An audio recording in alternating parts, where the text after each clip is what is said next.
In one small and remote village called Dover lies a very important secret mother to her son's head. A man asks if he got hurt while hunting monsters.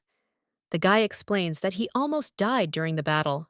Poor parents who need power for the farm, and their heroes who risk their lives hunting monsters. Even children worry about their parents, who went out to fight these monsters.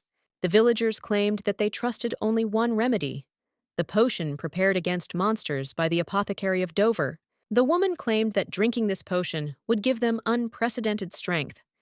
The man insisted that they should only go to the Dover apothecary, as his was truly of much better quality. The gentleman was interested in what the secret recipe for their potions was. Sherry explains that these potions are very difficult to create, but for the sake of money, or rather their health, she is ready to do anything. The woman claimed that people's health is the greatest happiness for a pharmacist, and then asked if this was true. The young gentleman smiled and claimed that she was stammering and nervous, and asked if he was right. And then he says that he heard that there is a secret ingredient that grows only in these places. The pharmacist says that this is so, and she will just show him, and then points to the red flower and says that this is the secret ingredient of mandrake. The man asks in surprise if such a small flower is capable of such a thing, and then touches it. The lady smiled, and then said that it couldn't be pulled out, but it was too late as the man had torn the potion out by the roots. Mandrake. If you pull it out, he attacks the intruder with his ultrasound. And at that time, the gentleman screamed. At this time, the main character thought that she didn't know whether it was because of Mandrake's ultrasonic attack, but it suddenly dawned on her that this place was not their real world. In a game called Save the And, the pharmacist, who gave the interview for the local newspaper, was Sherry Azriel Dover, village pharmacist, NPC. And frankly, in this game, she was an NPC, game save. The Earth has created the best rendering system of any game, because players can attack monsters with characters trained by AI. They also made the standard quests more challenging by adding evasion to the monsters. This is a story-driven game where the player must save a world on the brink of destruction. Although games where the user is not the protagonist are not gaining popularity, this game is made popular by its full VR immersion. By wearing VR equipment, users could see and feel the game world as if it were real. They could easily become heroes wandering the world in search of adventure, and it would all be just like in the real world. People were leaving only positive feedback, but an error occurred in the game's north section, which stated that all user sessions would soon be terminated. Although this is a beta version of the game, there were no end to the bugs and errors in the north. All rewards were lost due to the errors. The guy realizes that because the enemies are constantly learning, the artificial intelligence was unable to find the ideal attack option. This really intrigued avid gamers, but none of them were able to reach the final, because it was incredibly difficult. That's why this game is gaining popularity among the public, and many considered it a cursed game, because errors often appeared in the new versions. The server returned a message that an error occurred in the new version. Due to an urgent system check, players' access to the beta version will be limited. The man doesn't understand how an error can occur just 12 hours after the new version has been implemented. At this point, the young lady very angrily says that she just finished work, and she wonders if they are too demanding. The girl understands that as an employee of this game, she is responsible for processing bug reports and resolving player complaints. She joined the game as an NPC and claimed that the sound was fine, and that the night modification was complete. This girl understands that she checks for bugs in quests and has already fixed them many times, and therefore she is wondering if it is time for them to end. The main character reflects on the fact that this time she cannot even imagine it, because she understands that people like her have no opportunity to refuse the management, and nothing can be done about it. However, the lady considers herself lucky to be working from home. She had hoped that the game she was working on would be officially made. Suddenly, the message warns that playing for a long time can cause mental and physical harm. The little girl realizes that she didn't even think that this game would change her life, and she turned on the game to correct the mistake. However, it turned out to be worse when she entered the Zenith continent. But now let's return to reality in the village. Journalist Damien asks how much these potions cost. The main character looked and realized that the character's name was on the head, and she believed that this was the real world of the game. She understands that this is playtime, no matter how much she tries to ignore it. A man approaches a pharmacist and asks if she is feeling unwell. She explains that she just suddenly felt ill, and at that time, she thought that she had been playing this game for 2 years. The girl screams and says that it is time for her to go, and therefore she asks for forgiveness, and then quickly leaves. The little girl can't believe that she has already spent 2 whole years there, which in the game is equal to 24 hours in real life. The lady remembers that she started playing at 11 on Friday night, and 24 hours have already passed, which means it is already Saturday night. The lady realizes she's been there all day already, but she knows this won't do, because she can't stay there any longer and wants to set up an exit. A system message states that due to an unknown error, exiting is currently impossible. The girl doesn't understand why this keeps happening and why these bugs don't end. She wonders how to get out of there. She assumes that if someone from the real world turns her off, then she might be able to get out. The little girl understands that she doesn't have any friends as she lives alone, and so this option definitely won't work. Besides, the fact that she's online means she's working. The girl understands that even her colleagues will not notice her absence, and at this time she began to wonder what will happen to her body because she has not eaten for a whole day. The main character reflects on the fact that after she finally realized that she was in a game, she tried all possible ways to return back. In her first attempt, she went to look for an NPC consultant to whom she could report the bug. Because of her past, this damn game created a bug reporting system through NPCs and not through their UID. The baby understands that since she is the only such NPC in the village of Dover, she came to the lands of Count Haley for the sake of an NPC consultant. But suddenly, she saw a message that reports were accepted on weekdays, and it was impossible to contact consultants outside of working hours. The lady claims that the person is dying, but of course his rest is more important. The second attempt was to die from the monster's attacks, but a warning informed her that she had died and was unable to save the Earth from destruction, and then asked if she wanted to start over. A window will pop up where you can exit the game and return to reality. Due to the fact that the game is connected with the nervous system, you can feel pain there. The main character understands that she has no other choice, and therefore calls this game cursed. The notification informs her of the warning, and she is automatically teleported to the starting point in Dover Village. The girl understands that as soon as her health falls below 10%, she returns back to the village. The young lady thinks that for a game full of bugs, this works suspiciously smoothly, and therefore she should try a more foolproof option. Sherry speculates that she must have been teleported because her health was depleting so slowly. But if she dies immediately, everything might work out. The girl stood on the edge of a cliff and thought that, although it was scary to fall from such a height, she believed that everything would be fine because it was just a graphic. This time, she was stopped by a barrier installed behind the cliff, and the little girl screamed and said that this NPC couldn't even let her fall into eternal sleep. The main character reflects on the fact that at this rate, it seems to her that the entire universe is against it, and this whole damn game does not want to release her. The little girl understands that she can't give up so easily, and she must try again. Sherry, every day, came to the lands of Count Haley and left angry messages. And one day, after spending 2 months in the game, the message asked if she was saying that she could not leave the game.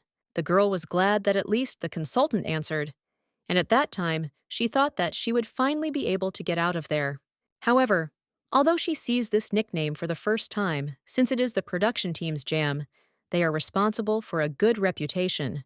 The little girl understands that this is a bug that does not let a person out of the game, and she is sure that they will immediately help her.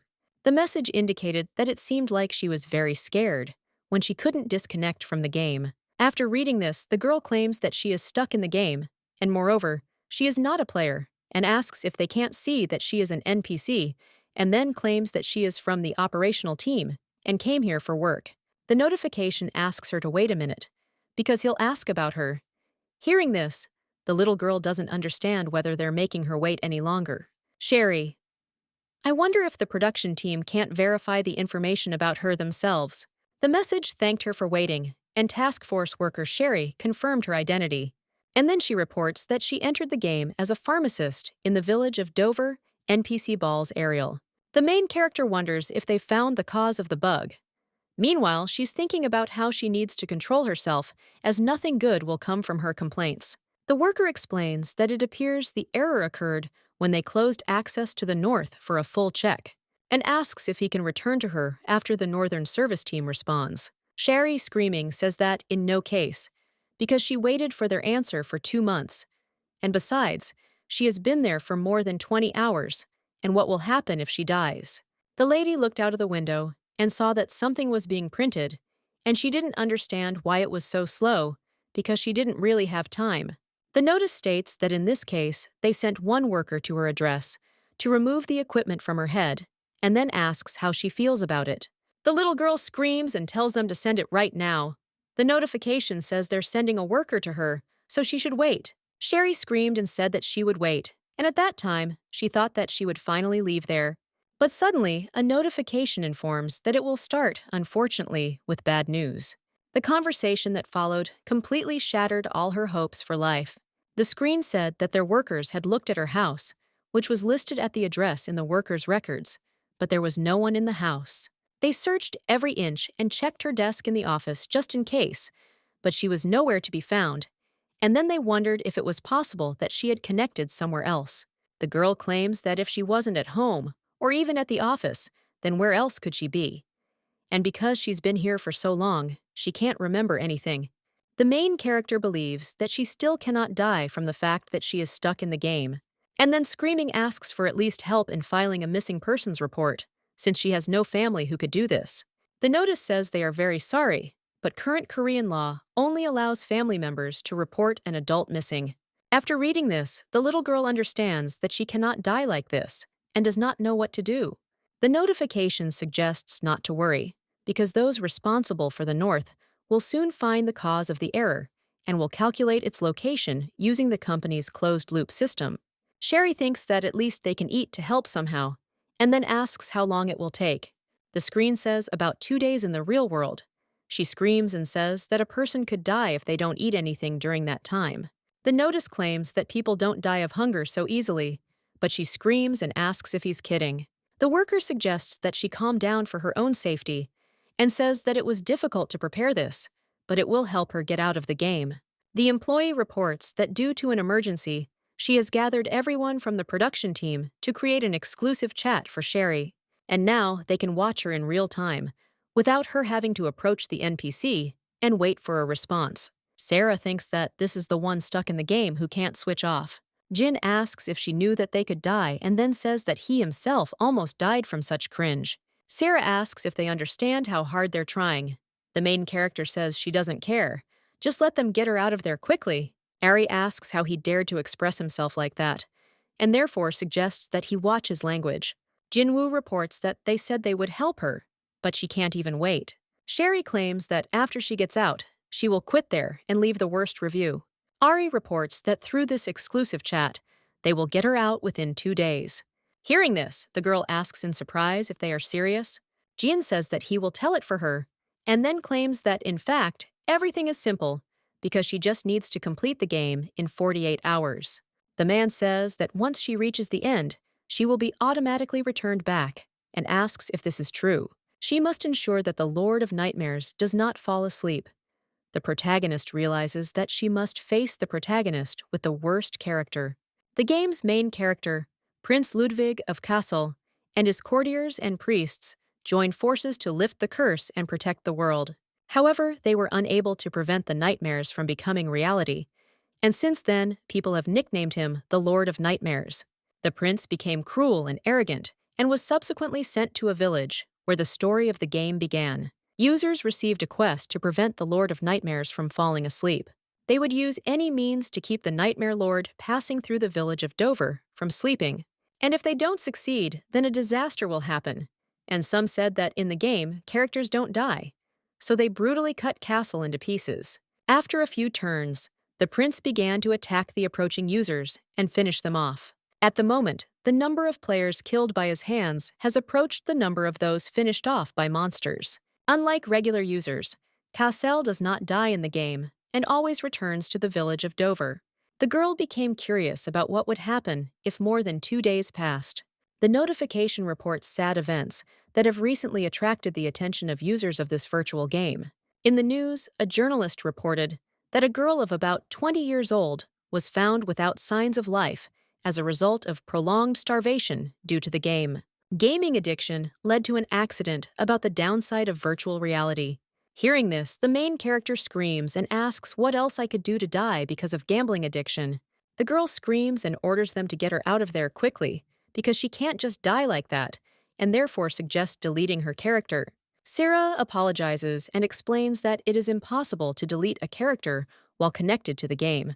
Sherry screams and claims that she is locked in a damn game, and if she wants to, she will have to go through it to the end. Jinu claims that she completed the tutorial herself, and then asks why she is screaming now, and if she can do it.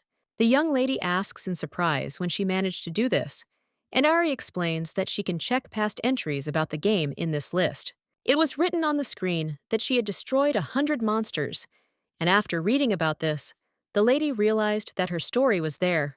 The knight screams and asks where the NPC is, because they brought a brutal criminal from the capital. The main character watching them thinks that they are very annoying, because they come to her whenever they want. The girl realized they were only trying to get the potion for free, because they were warriors. She wondered if they were being too brazen. Sherry thinks that this won't work, and let them scold her, but she must run away before she has a fit of anger. The main character thinks that it would be better if she gives this potion to the main poor character. However, this led her to go through a tutorial, which she completed, and must then wake up the criminal. The little girl reflects on how she didn't know it would turn out this way, and then asks if there is a way not to play. Sarah says that she is very sorry, but the Lord of Nightmares has noticed her, and trouble will happen very soon. And if she doesn't defeat him, the village of Dover will disappear from the face of the earth.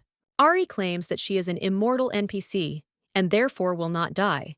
But if the return point disappears, she will not be able to restore health, and will receive a heavy punishment. Sherry realizes she can't abandon the main character. After all, then, the game can't be finished by deleting the main character. To prevent the disaster and complete the game, she must complete the quest, Terrible Disaster. Castle's participation, so the main character must be present. The main character doesn't understand how she can complete a game that even pro gamers can't handle. Jinu suggests that Miss shouldn't worry, because unlike other users, she has them. The man says the record time it took to get to the boss's office is 8 hours, and that's a piece of cake. They'll help her get there faster. Ari claims that she plays the game herself and knows how to complete the quest, then reminds that she is an immortal NPC. The main character reflects on the fact that if it is impossible to fix the error in the system, then the only thing left to do is to complete the game in order to survive. But she is enraged that they are forcing her to do this, although they understand that in 2 days she risks dying. The girl believes that she will get out of the game, and will not get out of there, even if she has to sweat a lot these days. The screen said that this was part 1 of the quest, and that this was the land of Count Haley, where the Lord of Nightmares was sent into exile. And the content must prevent the prince from falling asleep, prevent a global disaster, and prevent the sinister aura from penetrating the county of Haley. Sherry understands that if the Lord of Nightmares noticed her, then the disaster will begin in 3 days. Now the girl is in exile in Haley County, and he can't sleep. And to do this, he needs to find a pharmacist who can make a potion. The screen says that if the Lord of Nightmares falls asleep, his nightmares will become reality and disaster will begin. It is necessary to prevent him from falling asleep until the first disaster expires. And the additional condition means that the Lord of Nightmares must remain alive. And the conditions for completing the quest, to accompany the apothecary, and the reward. The girl read an advert for a pharmacist to help with insomnia. The little girl thought that it was good that the content of the quest was no different from what she knew, because initially, she had to persuade other NPCs from Haley County to go with her.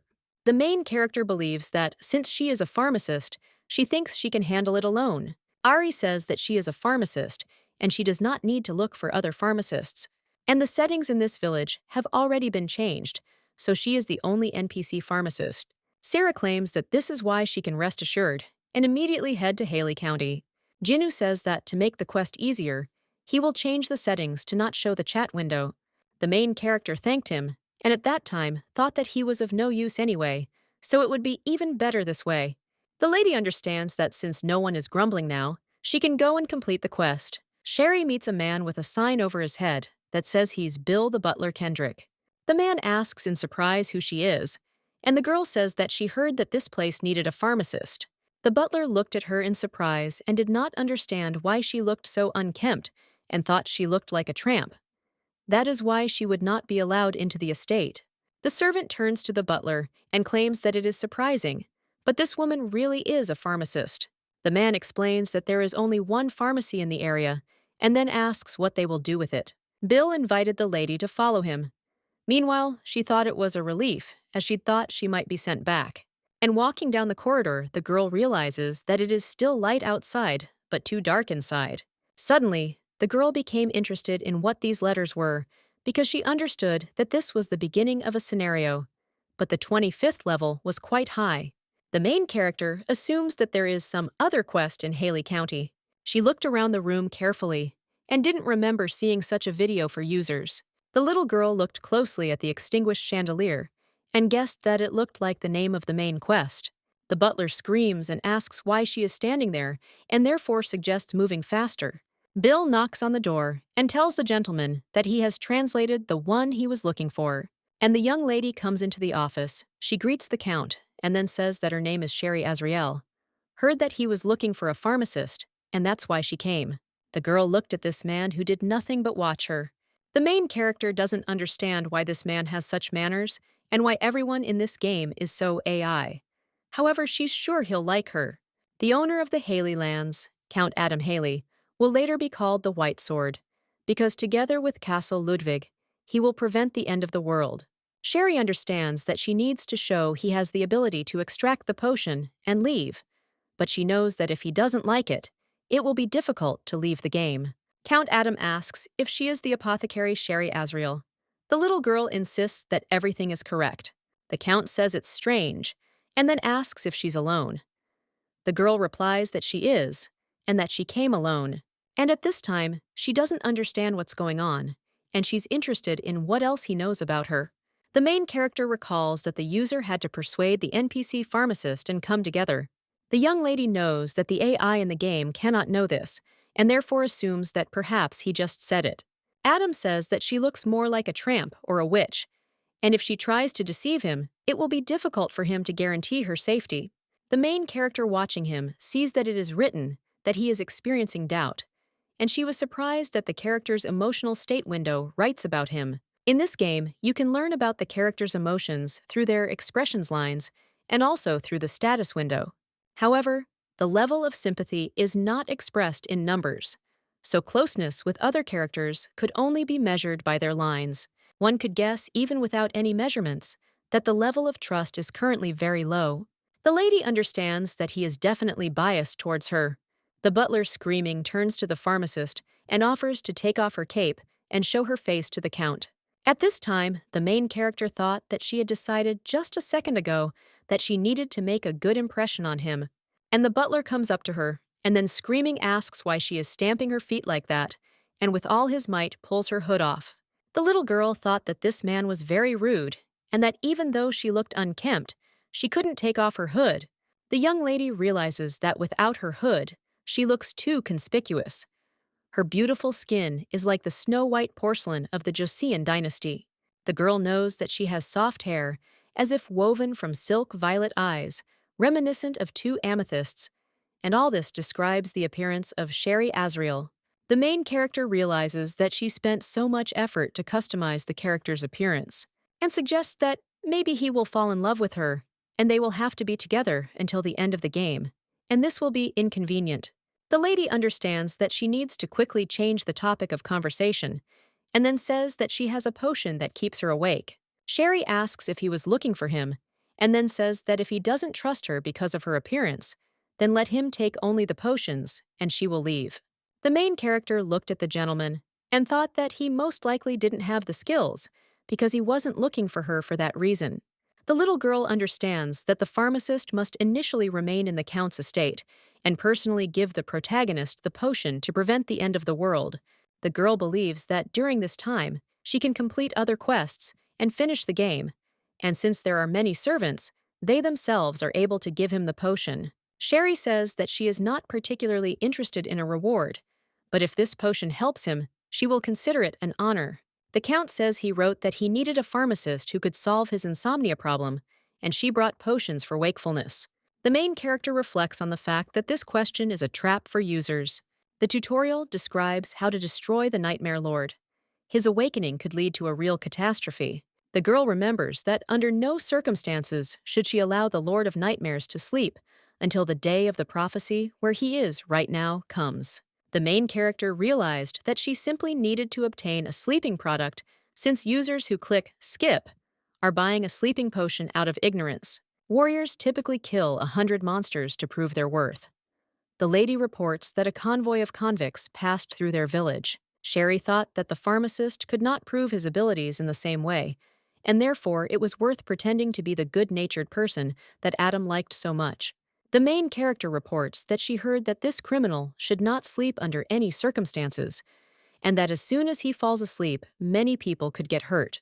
The girl explains that she does not have any special powers, but she wants to help others in some way. The Count says that someone threw a potion at the condemned man as he passed by, and it was her. The girl saw a message that Adam Haley had temporarily stopped doubting her. He said he would trust her with this matter, and therefore invited her to follow him. Hearing this, the main character looked at him in surprise, and then said that she gave him the medicine, and now it was time for her to go. The gentleman looked at her, and the girl asserted that she would go where he said, and therefore there should be no obstacles. Adam says that her task for the next 3 days is to prevent the criminal in this tower from sleeping, and if everything works out, he will pay her 100,000 gold.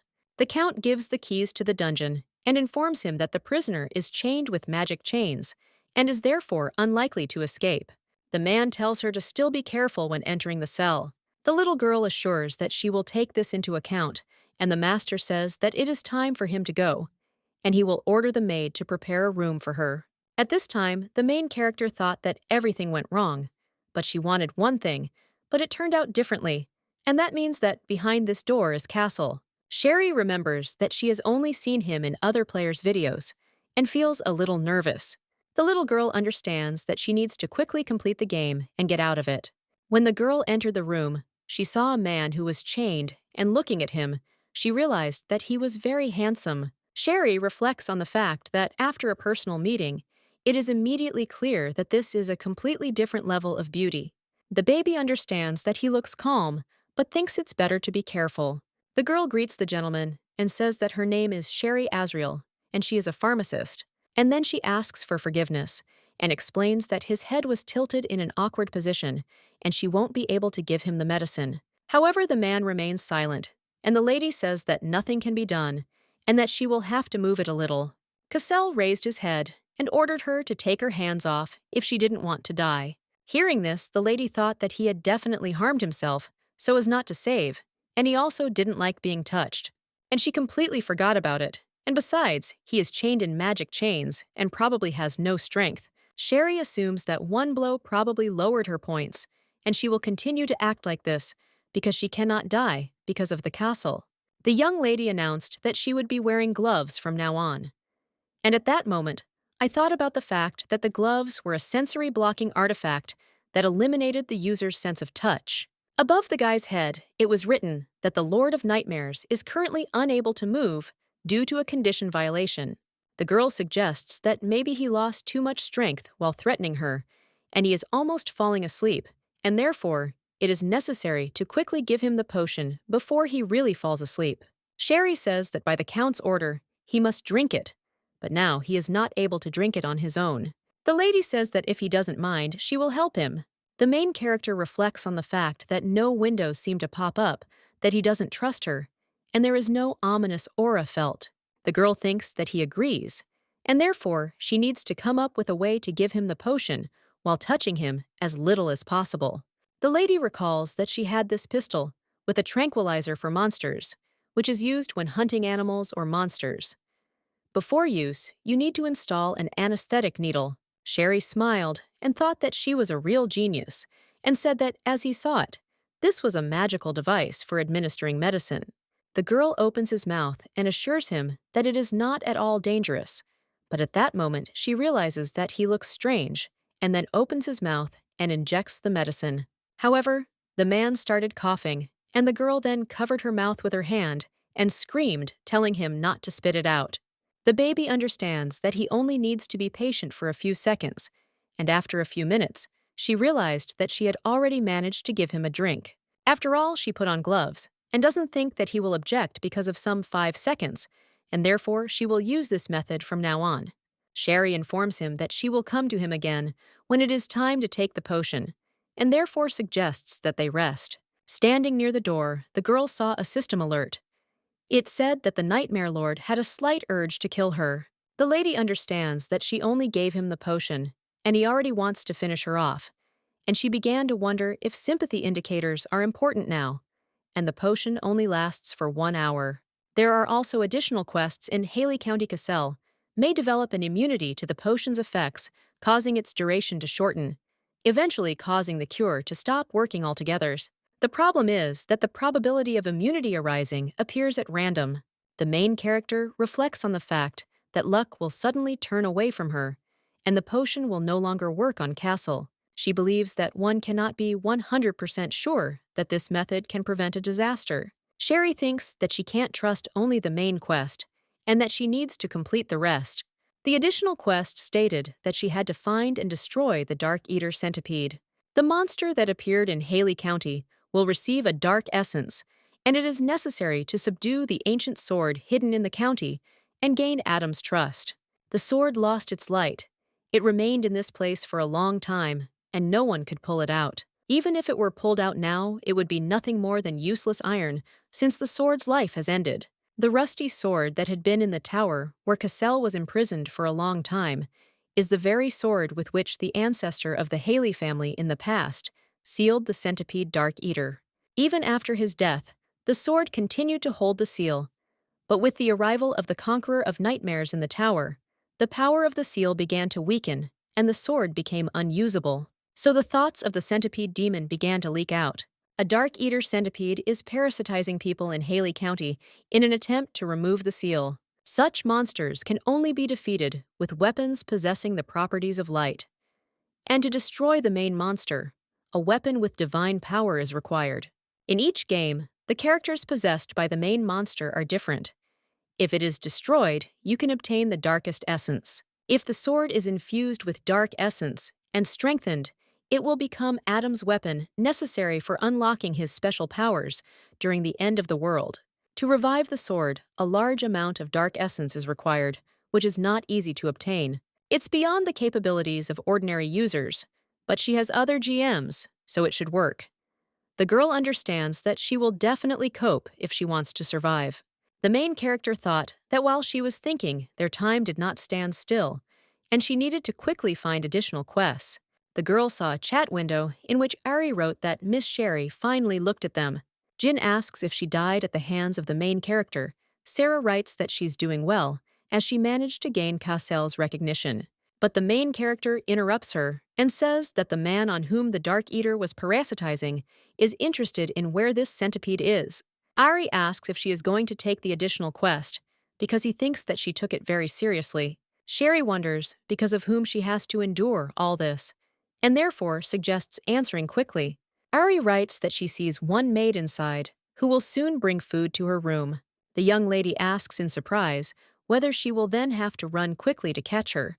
She also wonders if there is somewhere closer. At this time, the maid opens the door and screams, calling her a dirty creature, and quickly orders her to eat this food. The maid tells you to leave quickly, and then claims that there is some tramp who does nothing but prepare a potion. The girl asks for forgiveness and explains that she worked so hard on the medicine, and the maid screams and asks why she is lying down and not working. At this time, the main character thought that she had run so fast, and it was very good that she was not late. The maid gives her some hard bread and says that the Count ordered that she be fed the food that is just right for her. Sherry looked at this food and realized that it was spoiled bread, and then asked if this could be eaten. Hearing this, the maid jumps up and asks why she isn't eating, and wonders if she's taking her words seriously.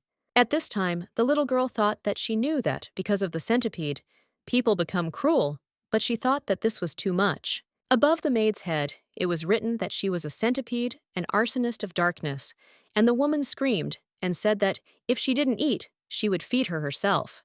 The notice said that the potion had sunlight in it, and she used it, and destroyed the Dark Eater centipede. And as a reward, she received one piece of dark essence. The main character thought that a potion with the property of light could be used instead of a weapon of light and thinks that it's good that it worked. The girl says that since the centipede is gone, she thinks she'll figure it out herself when she wakes up. Then she realizes she needs to go give him some medicine. Sherry reflects on how her life has become routine, and she screams and says it's time to take her medication.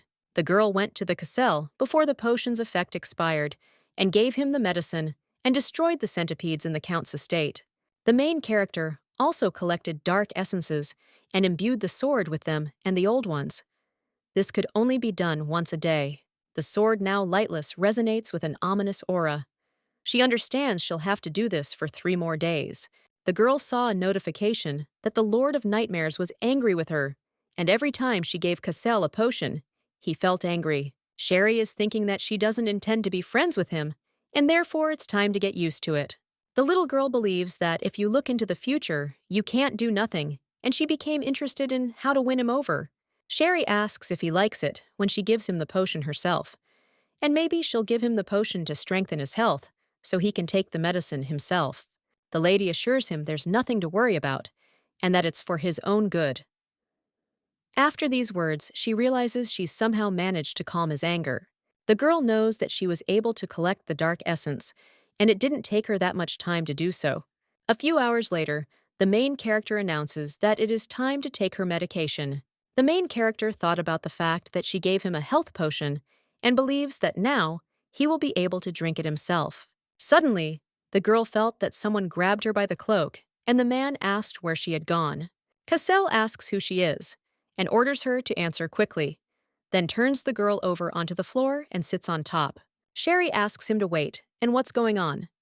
He tells her to answer him quickly before he breaks her neck. The lady explains that she is a pharmacist, and at that time she thought that he was a damn psycho and did not understand what was wrong with him. The girl believes that she can plunge into eternal sleep, and this will mean allowing objections at the starting point. She doesn't know what to do because she understands that she can't handle him with force and that she could die in no time, and so she thinks that she should inject him with a tranquilizer because that's the only way left. The little girl understands that the problem is that it is difficult to find a place where she can inject the needle without him noticing. The young lady thinks that this is a bit cruel towards the main character, but if she wants to survive, then there is nothing left, because he is still a character in the game. Sherry became curious why he suddenly stopped, and the man asked in surprise what she had in her right hand. The main character hearing this understands that if he finds out it's 1,000% the end for her, and therefore he thinks that he should hide the needle with the tranquilizer in the folds of his clothes, but he doesn't know what to tell her because nothing comes to mind. The girl smiles and asks what he means, then takes the flower and says that it's just a mandrake. Cassell says that he doesn't care, and the little girl at this time thought that it was good that he didn't pay attention. But suddenly, the man pushes her against the wall and says that this is clear, and then asks if she is alone and where the other one is. Hearing this, the main character remembered that Adam had asked the same question. Then she asks what he's doing and claims she's not to blame. The gentleman says that she seemed strange from the very beginning and objects to everything, but at the same time keeps herself under control. The prince reports that usually when people see him, they either laugh or shake with fear. The little girl doesn't understand what nonsense he's talking about because she wonders who will make fun of her after seeing his disgusting character and terrifying muscles. The girl thought that he also destroyed everything there after 1 dose of the potion and thinks that he is crazy and lucky for him that he is strong. The gentleman claims that she acts as if she knows who he is, and then asks if she is really the pharmacist that Haley called. Sherry smiled and explained that, as the Count said, an important guest had arrived from the capital. The man says he doesn't like her and asks why she's covering her face. The girl asks him what he's talking about. The prince offered to show her face. Then the girl cast a spell to hide her beauty. The man claims that if she cannot show her face, he will not let her go. The little girl doesn't let me take off her hood and screams, saying that it's because of the scar, because she had an injury as a child, which is why half of her face is paralyzed. Sherry explains that she didn't recover in time, which is why there are scars left, and if anyone touches her, they will become infected with a terrible disease. The girl said that if he didn't mind, she could remove the spell and show him. Just then, she saw a sign above his head that the potion caused insomnia and lasted only a few seconds. The main character apologizes and then reminds him that it's time to take his insomnia medication. Cassell smiled and asked what she felt when he pressed on her throat. She saw the message that the Nightmare Lord had stopped doubting her. The lady reports that she was in pain because she couldn't breathe. And then looking at him, she thinks he wanted revenge on her for giving him the potion from a syringe and holding his mouth shut. The baby thinks that he is disgusting because he wanted to kill her for giving him medicine, and she even tried to touch him as little as possible. And the girl doesn't understand why he treats her as if she's a loser, and then says that because of the potion, he wouldn't have died. But she almost went to the next world. The lady thinks that he just needed to endure it for 5 seconds, but he claims that he only held her throat for 5 seconds. Castle asks if she wants to check whether it was really 5 seconds or not. She says she doesn't, and that it looks like she was mistaken. The girl doesn't understand why this scoundrel is threatening her with force. The prince says she can get it now. The little girl asks him in surprise what he's talking about. The man explains that her potion is for insomnia and health. Sherry asks if he's joking. However, she realizes it certainly wasn't, and she bribed him with the potion and ran away. Cassell looks at the bottle and asks if this is all true, and she asks why she would lie to him. The girl explains that she is given the ingredients at the count's estate, and she brews the potion. The prince grabs her and then turns her over and shakes out everything he can from her. At this time, the main character thought that he was a scoundrel, and she would not care about such treatment for the rest of her life. And the gentleman asked if that was all well. Naturally, she hid something because she had a special cape in which she could bury many things. In the cape, only the user can view the storage location. Although it looks poor, it has many functions. Thanks to her, the baby was able to escape from Cassell's hands, and he can now drink the potion himself because the time designation has disappeared, and he will now take the medicine himself. The main character is thinking about whether it might be worth focusing on additional quests. Sherry asks when this item is used. Sarah explains that it's needed during the hunt for the centipede leader. The main character claims that she has not met any users who use it. Jin prints that no one found it and therefore did not use it. And if you look closely at the map, you can find it. The little one thought that they wanted users to somehow miraculously find such a little one. Suddenly, the butler asks what she's talking about alone. Meanwhile, the girl is thinking about how ashamed she is. Sherry explains that she didn't say anything, but was simply looking for the servants' dining room. Bill says that it's good that he met her, because he just wanted to say something, and then suggests that she follow him, because he will show her the way. The young lady smiled and said that he was kind, and thought that she was already busy, and did not understand why he was taking her somewhere again. The girl believes that it is unknown what he has planned, and therefore it is worth listening to him. The butler says that he almost forgot, because tomorrow at 12 o'clock, she must take all the insomnia potion and go to the central staircase.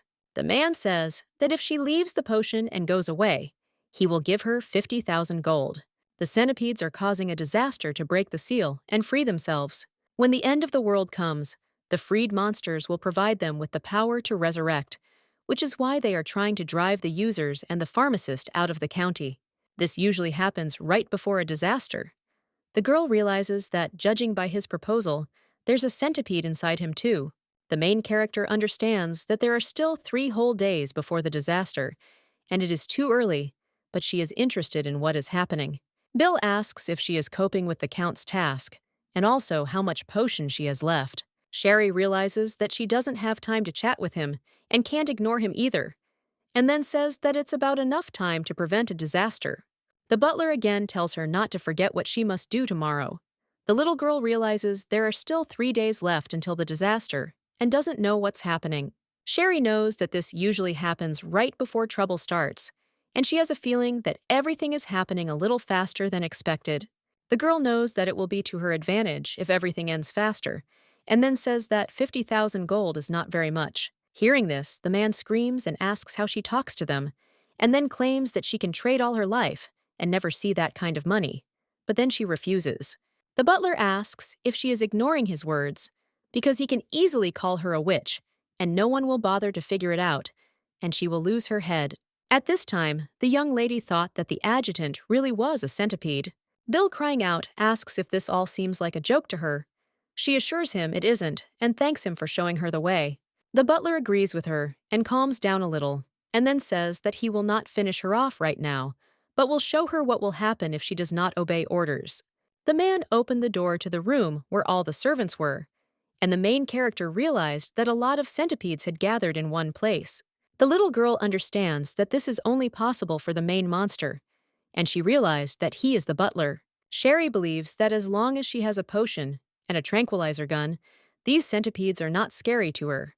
The main character used her protection, and after a few minutes thought that she hadn't sweated like that in a long time, and it seemed to her that she hadn't coped at all. Within minutes, the lady realized she had collected some essence.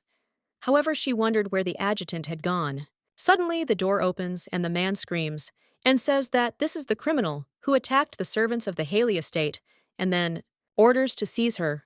The little girl looked at these men, and she became interested in where Adam and the adjutant with him came from. Adam wonders if she's the one who harmed his servants.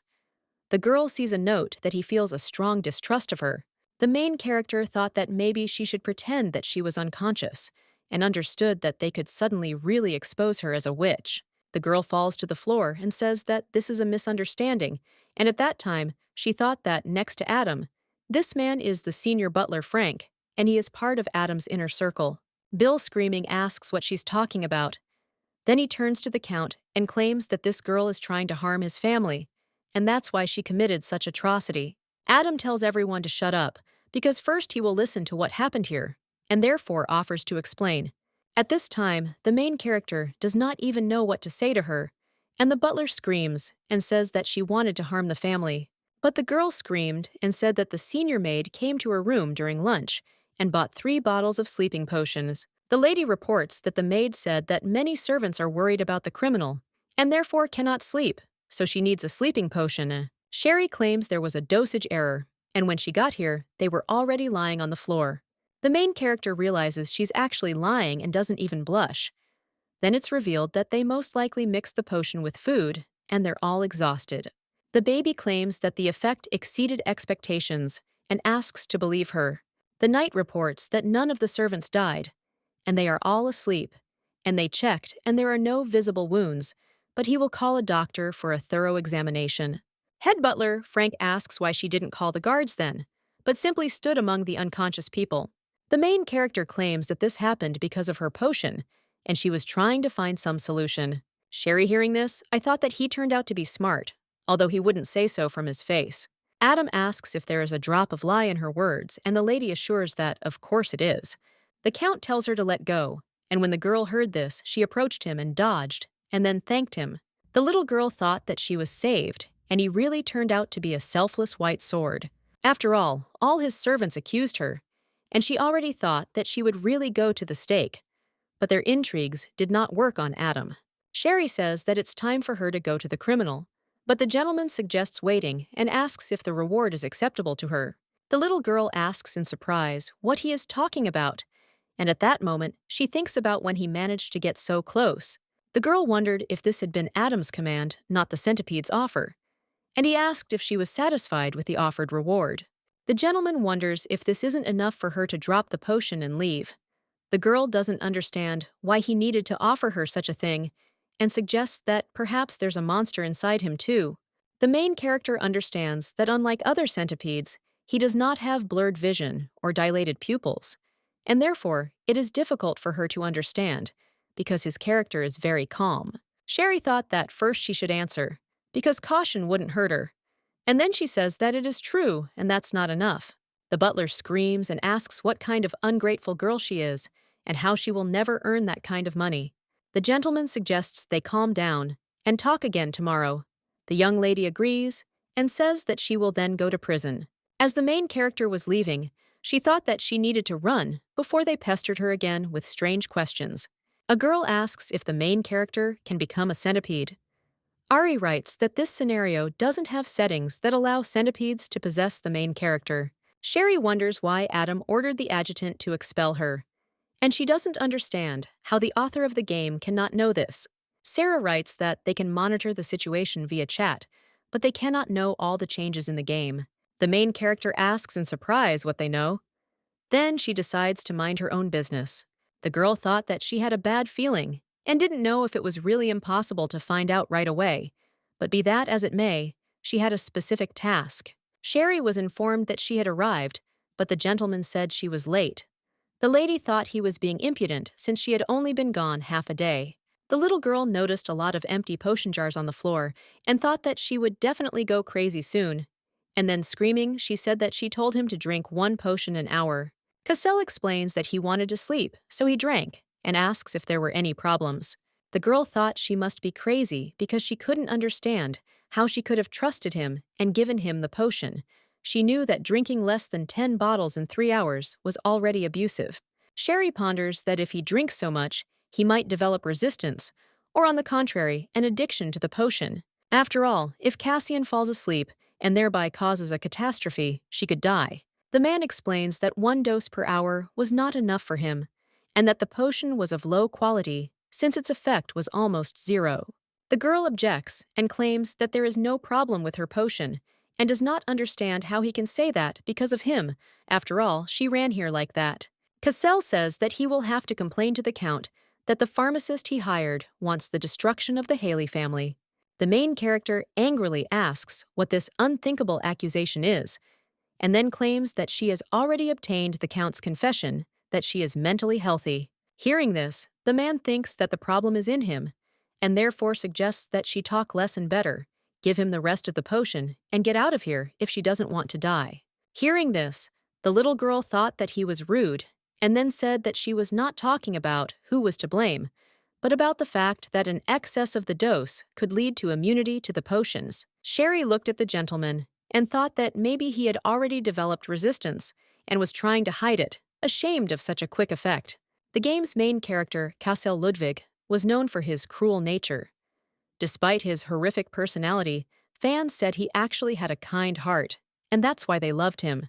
It was all thanks to his actions throughout the game's history that Cassel desperately tried to prevent the end of the world. But in fact, his body was covered in many scars from wounds he had inflicted on himself while trying to stay awake. Moreover, fans were shocked when he put himself in danger and fought the monster alone. The girl understands that the fate of the world concerns him more than his own life, and he was probably confused by the fact that his body had developed an immunity to the potion. But most likely, he blames himself for having brought about the catastrophe through his own fault. The lady thinks he should still be aware of the situation, and then asks if it's possible he's already developed a resistance to the potion. The gentleman asks how he knows this, because he thinks that she knows better, since she made it herself. The girl saw a message about the Nightmare Lord doubting her abilities, and yet his insolence still infuriates her. Sherry thinks that maybe she was hasty in her conclusions about immunity, but whatever the reason, one still shouldn't abuse the potion. The girl understands that someone must be watching him, because the problem is that this person is her. The lady informs him that tonight she will personally check whether he has developed immunity and how effective the medicine is, and therefore will hand out 1 bottle at a time. He should tell her immediately, and the man suggests that she do as she pleases. At this time, the main character realized that if she got too close, he could attack her again like last time, and then she quickly moved away from him. Casello asks what's going on and orders her to quickly give him the potion. She tosses him 1 vial and then sees a note stating that he dislikes her actions. The girl thinks the potion has reached him and doesn't know why he doesn't like it again. The man angrily asks what she's doing. Sherry explains that she simply handed over the potion to protect herself and that she will continue to give him the potion in this way.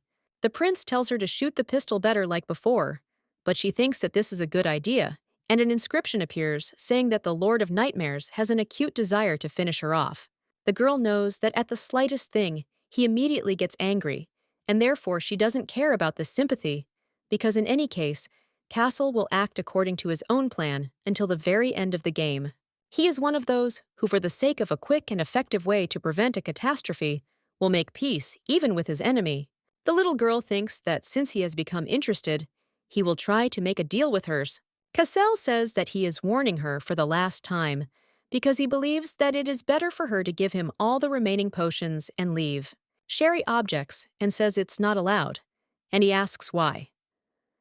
The little girl says she needs to find out if she's developed an immunity to the potion, and thinks about keeping her conversations to the point. The gentleman reports that some talentless ragamuffin is trying to snatch these measly pennies. Hearing this, the girl screams and claims that he hasn't even really seen her face yet, but he's saying such things. The lady came closer to him, and he reminded her that she had just recently groveled before him and asked if Adam knew what she was really like. At this time, the girl read the message that the Lord of Nightmares was showing little interest in changing her character and thought that he was impudent and even mocking. Sherry claims that she only treats politely those who do not cross the line of decency. And in general, this is her attitude. The main character understands that so much time has passed, and she needs to invest the essence. But tonight she won't be able to get it, and it's good that at least yesterday she managed to collect a lot. And therefore, we will have to try. Today, there are 2 days left before the disaster, and it will not be easy. But if we put all our efforts into it, the man reports that some pharmacist is trying to revive this sword. Then he asks how she knows about this ancient sword. Hearing this, the main character thought that he doubted her, but in the game, he did not say anything about this, and then said that it was simply the Count's order. The little girl thought that Adam would not come to Castle before the end of the world anyway, and therefore considered this a convenient excuse. And then he says that the dark essence was also given to him by the Count himself. The man asks if he caught the darkness-absorbing centipede. The girl says that's true, and doesn't understand why he suddenly went silent. However, she wonders how he knows about the centipede since he's in prison and can't know what's going on in the county. Sherry suggests that maybe he's heard the legend of Halley County. The man approaches the girl, and she asks if he needs the potion. Castle says that she is not that stupid, but the girl thought that this is not the most important thing now, because first she needs to find out whether he is immune to the potion and how effective it is. The little girl looked at her watch and thought that now she needed to check the potion's duration of action.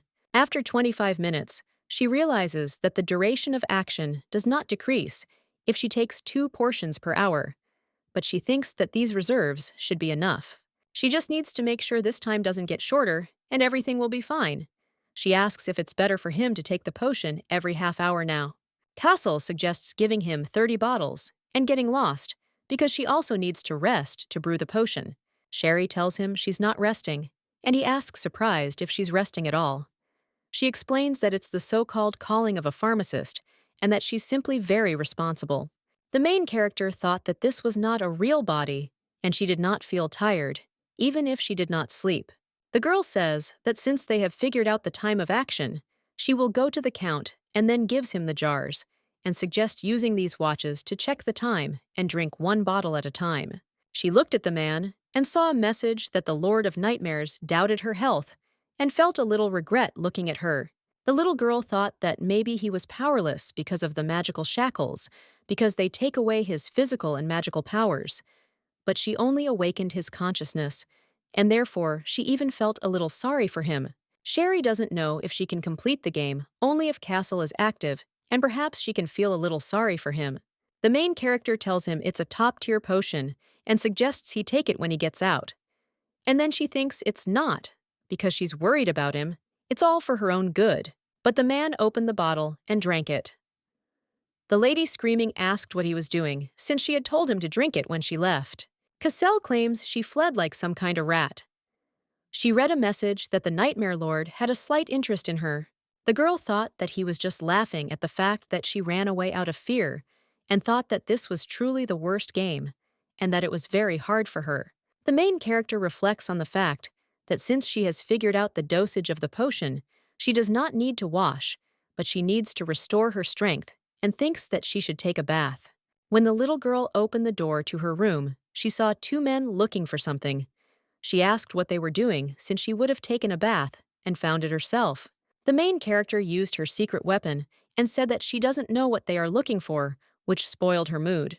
The little girl thought that it would be possible to sort this out in a moment with the help of a potion of light, but she doesn't know why it's so difficult for her to just take a bath. Suddenly, the maids enter the room and screaming ask the pharmacist what she is doing there. The maids, surprised, ask if she killed their servants.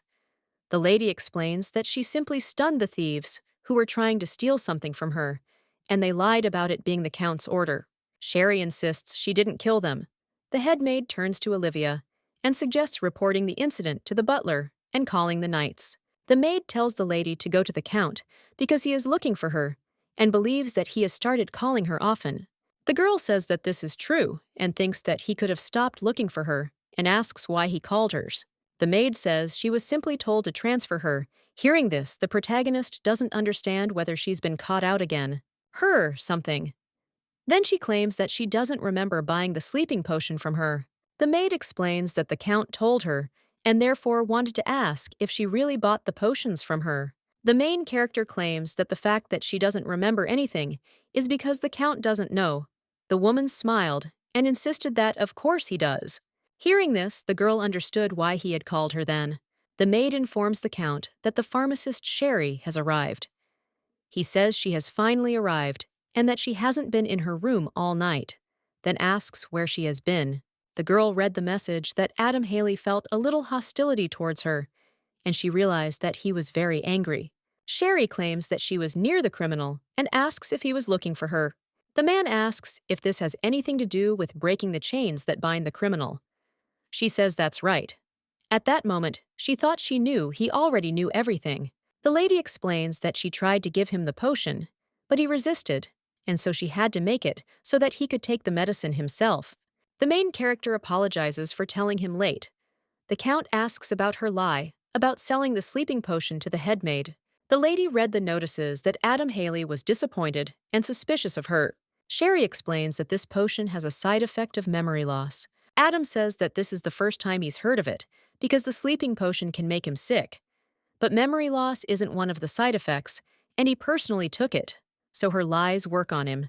Hearing this, the main character was surprised, and she remembered that Adam himself needed the sleeping potion, which is why he hired her, and she understands that she can no longer hide the truth.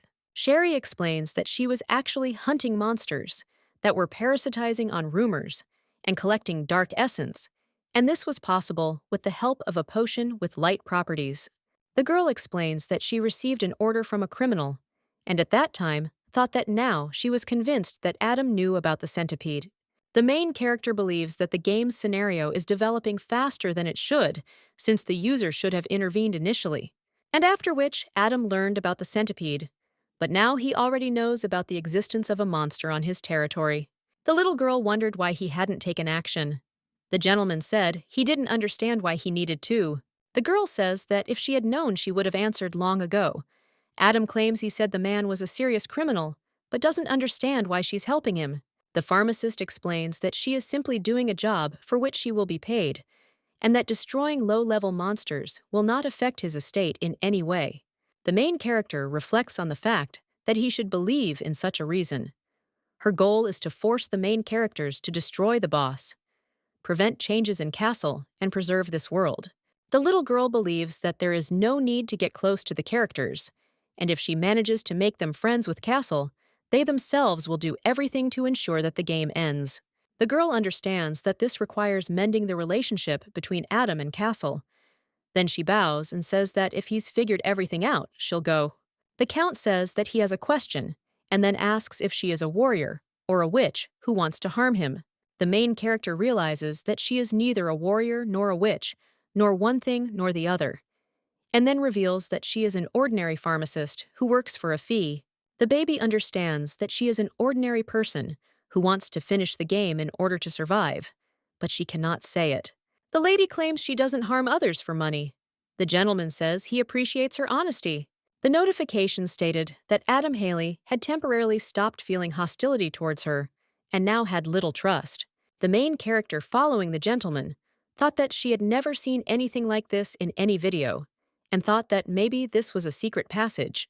She didn't know that there was a secret door hidden behind the bookcase in the office, and she doesn't think that Adam will try to attack her, and assumes that maybe he wants to give her the ingredients for the potion. And when the little girl entered the room, she realized these weren't potion ingredients at all. She saw a girl lying on the bed. Serena is the daughter of the elder count, and Adam's younger sister. She appears to be about 9 or 10 years old and bears visible burn marks. The girl asks why she has scars on her body. He asks if she's heard of a disease that makes it impossible to see the sun. The lady replies that she is hearing about this for the first time and he explains that it is a rare disease, the cause of which is unknown even to the court physician. The main symptom is sunburn, which occurs due to sunlight. At first, Serena had a spot on her arm, but over time, the sore spot began to grow. The skin began to peel as if burned, and a purulent discharge appeared. The Count explains that he wanted to show her a bright and rosy world, but there was no way. And Dam explains why it's so dark there even during the day. The main character thought it looked like he gave her a painkiller and then simply put her to sleep with a potion. The girl understands that he really needed the sleeping potion, so he knows about its side effects. The little girl assumes that he probably carefully studied the composition of the potion before giving it to his sister. Serena tells her brother that she is in pain, and the main character looked at this girl and thought that she was a centipede. Adam approaches the pharmacist and asks if she has any sleeping potion with her. Sherry ponders what it means that a darkness-consuming centipede has also entered Adam's sister's body. The baby thinks that she can be destroyed with light, but Serena doesn't need to avoid it. The girl knows that her only weapon is a potion containing the light of the sun, and she gives it to her. The system reports that Adam Haley is kindly disposed toward her. The gentleman says he's in her debt. Hearing this, the main character thought that everything had only gotten more complicated. Then she says that he hired her, and she did what she had to do.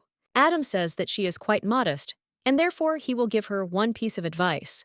The man claims that it is enough to collect the dark essence, and therefore she should take the money from the adjutant and quietly leave this place. Hearing this, the main character was surprised, because she does not know what will happen to the estate without her, and then asked about it. Sherry is wondering what's going on with the servants possessed by monsters and the criminal, but she's supposed to be giving him the potion. The gentleman says that he suddenly has one question, and then says whether it is worth it instead of protecting him and sacrificing his only relative. Adam says that if she understood everything, then she can move. The little girl doesn't understand whether he's really going to just watch the end of the world. In the game, Adam was unable to prevent the disaster and committed suicide. She doesn't understand why he made such a choice, and he assumes that he suddenly found out that the main centipede was in his sister's body, which was holding her hostage, so he did not take any action.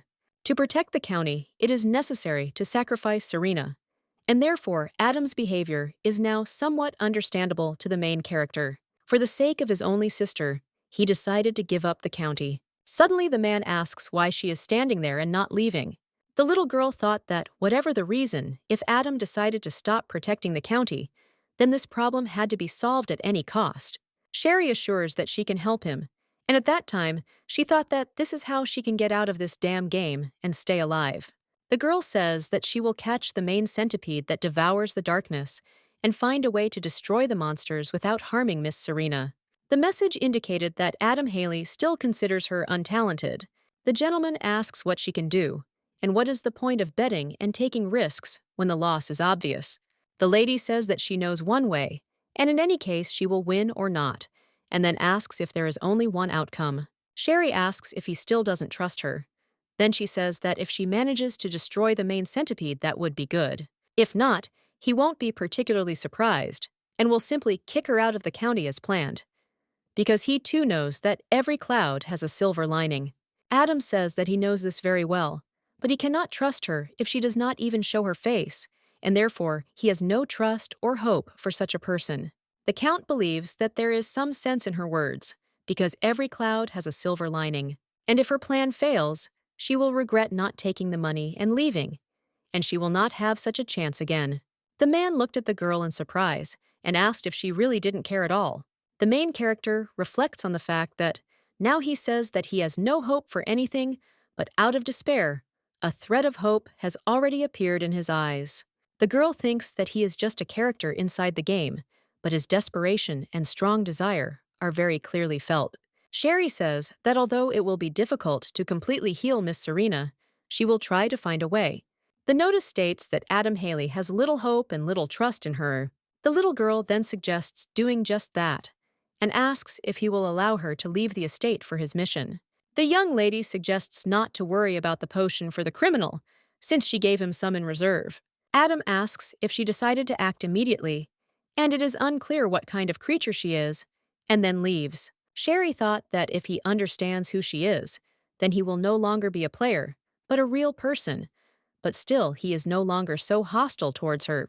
The main character thought that she couldn't waste time and should start implementing the plan. A chat with Miss Sherry has begun. Sarah writes that she's finally here, and as soon as you open your mouth, verbal diarrhea pours out. The girl asks why they didn't tell her that Adam had a sister, because she understands that he had a reason. Sherry wonders why they didn't warn him that he has a sister and that a centipede has taken over her. Ari suggests that Miss Sherry calm down, because they also cannot know all the details. The main character asks in surprise how it is possible not to know about the announcement of a character who did not originally exist. Jinnu asks what the complaints are, and then explains that in the description of Adam's family tree, there was a mention of a sister, and asks if she saw it. Sarah writes that as she was already told, they cannot know about all the changes, and random distribution is what was promised. The girl screams and says that Adam's sister almost never showed up, and she doesn't understand what a stupid percentage of probability this is. Jinnu thinks that she herself did not see it, and now she is shifting the blame onto them. Sherry angrily lay down on the floor and said that a centipede was parasitizing her. Sunlight was dangerous for her, and she didn't understand what to do now, and her head was all in disarray. Sarah writes that it is obvious that they were unable to warn her in advance, and therefore will naturally help cope. The main character asks in surprise how they can help her. Jin writes that then they will destroy the monster and settle the issue with Adam. The lady claims that although he is a character in the game, they are only trying to do this. Sarah writes that they are still uncomfortable, that they cannot help her, so they have prepared a special reward for the destruction of the main centipede. The girl says that she doesn't really care about it now because it's better for them to answer her question. The lady wonders if it is true that sunlight is not necessary to destroy the centipede. The genie writes that this is true, but if you use the potion, only the light of the sun remains. Sherry says that she wants to use not a potion, but a chandelier made by sulfur, and then asks how it works. Hearing this, Sarah says with delight that finally at least someone asked about it. The lady explains that this chandelier is a secret weapon crafted by one of the Haley family's ancestors. It was created to combat the forces of darkness. Then, Sarah told the story of Haley County, which the main character hadn't even asked about. And finally, she explained how to use it. There's a lot that needs to be done to get this old chandelier up and running, and you need to hurry. And the first thing on the list is hunting for mud monsters that she must destroy. The main character understands that if she destroys the mud monsters, she will be able to get the item, but she knows that it is still not easy, because she needs to collect 100 of them and thinks it's a lousy game. Second, she turned to the maid and asked her to do what she had said. Sherry thought about the fact that she personally finished off the centipede that was inside the senior maid, so she could be trusted, although she was initially loyal to the Count. The maid tells the lady to now go straight to her room and not go anywhere on the way. After all, if the butler sees her, he will start scolding her, and lately he has become very irritable, and this has not happened before. Hearing this, the main character thought that this bastard took the side of the adjutant, and after that incident, he picked on her several times. The main character remembers how he always reproached her for walking around the house in a terrible state and wandering around the house late. The lady wondered if he had always been like this, or if it was the centipede. However, she believed that if his character had changed, it meant he had definitely been captured by a monster. The maid says that it seems like their butler is getting older, and therefore suggests not paying attention to him, because he will always be like this. The pharmacist says that first, she will take a bath and asks the maid to bring her a man's shirt and trousers. In just a few minutes, the baby says that now she feels much better, because after the bath, she somehow felt like she wanted to live. Sherry remembered about Castle and thought that she gave him enough potion to last 10 hours. However, she thinks that it is still worth checking him just in case. The maid knocks on the door and announces that she has brought clothes for her. The pharmacist says she was just about to go get them and thanks her. The little girl thought that his clothes were already dirty and needed to be tidied up, and it looked like there was more there than she asked for. The maid claims that she did nothing and therefore offers at least something to eat. The main character thought that NPCs don't really feel hunger, but it would be strange if she didn't eat at all. The pharmacist thanks her and says that she will definitely have a snack while she works. The maid suggests taking an umbrella with her since it is daytime now, and the sky is covered with heavy clouds, and it will probably rain. The little girl thought that this was strange, because according to the scenario, the weather should not be gloomy, and if her assumption was correct, then this was a harbinger of an impending disaster. The girl looked at the dark sky and thought that monsters had already begun to flock here. Sherry wondered if Cassell had already developed immunity to the potion. When the lady opened the door to the room, she saw that the Haley County guards were already there. She thought that, whatever the criminal, this was too much. The girl understands that they look too cheerful, but the look is normal, which means it's not a centipede. On the contrary, the monster would have made Castle fall asleep. However, if such mockery of a human amuses them, then these two are far worse than monsters. The lady tells them to prepare for a flick, then delivers the blows. The men fall to the floor in pain. Meanwhile, the main character ran up to the prince and screamed, telling him that he couldn't sleep, and therefore suggested that he wake up right away. The little girl understands that he is almost falling asleep, and therefore thinks that she needs to give him the potion quickly. Sherry suddenly realized that she didn't take her gun with her, and when she looked out the window, she realized that the monsters were already here. The little girl believes that if the end of the world begins now, she will not be able to do anything, and then in reality, her body will die. The main character understands that she cannot allow this to happen, and since this is what happened, she drank the bottle of potion and passed the liquid that she had in her mouth to the prince through a kiss. Sherry understands that there is only one option left, which she used, and as it turned out, the harbingers of disaster began to disappear. The girl realized that it was her first kiss, but she thinks that it doesn't count because they are inside the game. Cassell asks in surprise what she just did to him. The message stated that the Nightmare Lord was very displeased with her behavior. The little girl realized that if he found out, it would be the end for her, but then insisted that she had done nothing wrong. The prince claims that she usually doesn't come so close to him, but she quickly moves away and claims that it's true. Sherry explains that he was almost falling asleep, and these guards were cutting him, and she wanted to prevent this, and was about to give him a potion. The man asks in surprise if he fell asleep. The girl assures him that he seemed half asleep, and then tells him to look at these wounds. The lady offers to treat them and change clothes, since she just took new clothes from the maid. The girl explains that she came up behind him unnoticed and knocked him out with a rock. He says that they are, after all, in the Count's service. The man claims that if they later tell the owner everything, she might get into trouble for this. The main character thanks him for his concern and assures him that everything is fine because she believes that the Count trusts her. Sherry thought that she had seen so many notifications, and she didn't think that this would anger him, otherwise he would turn out to be petty. The pharmacist says that she will drag the guards out the door and let him change his clothes and eat what is in the basket. The girl looked at the guards and thought she'd like to give them a good beating, but during the battles after the disaster, people will be needed. Sherry says that it's time for her to go, but suddenly she looks into the open door and thinks that the negative characters are the most beautiful, and she shouldn't give in to his tricks because he's a villain, a bad and sexy one. And the man asks if she'll look at him like that.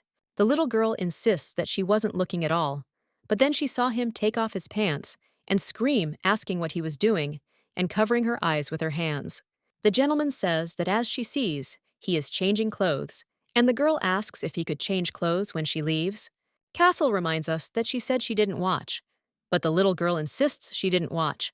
The man asks if it is not customary to take off one's capes and give them to those in need. She asks in surprise why she should do this. The prince explains that most people, both men and women, do this when they see him. The girl thinks he's bragging about his incredible beauty.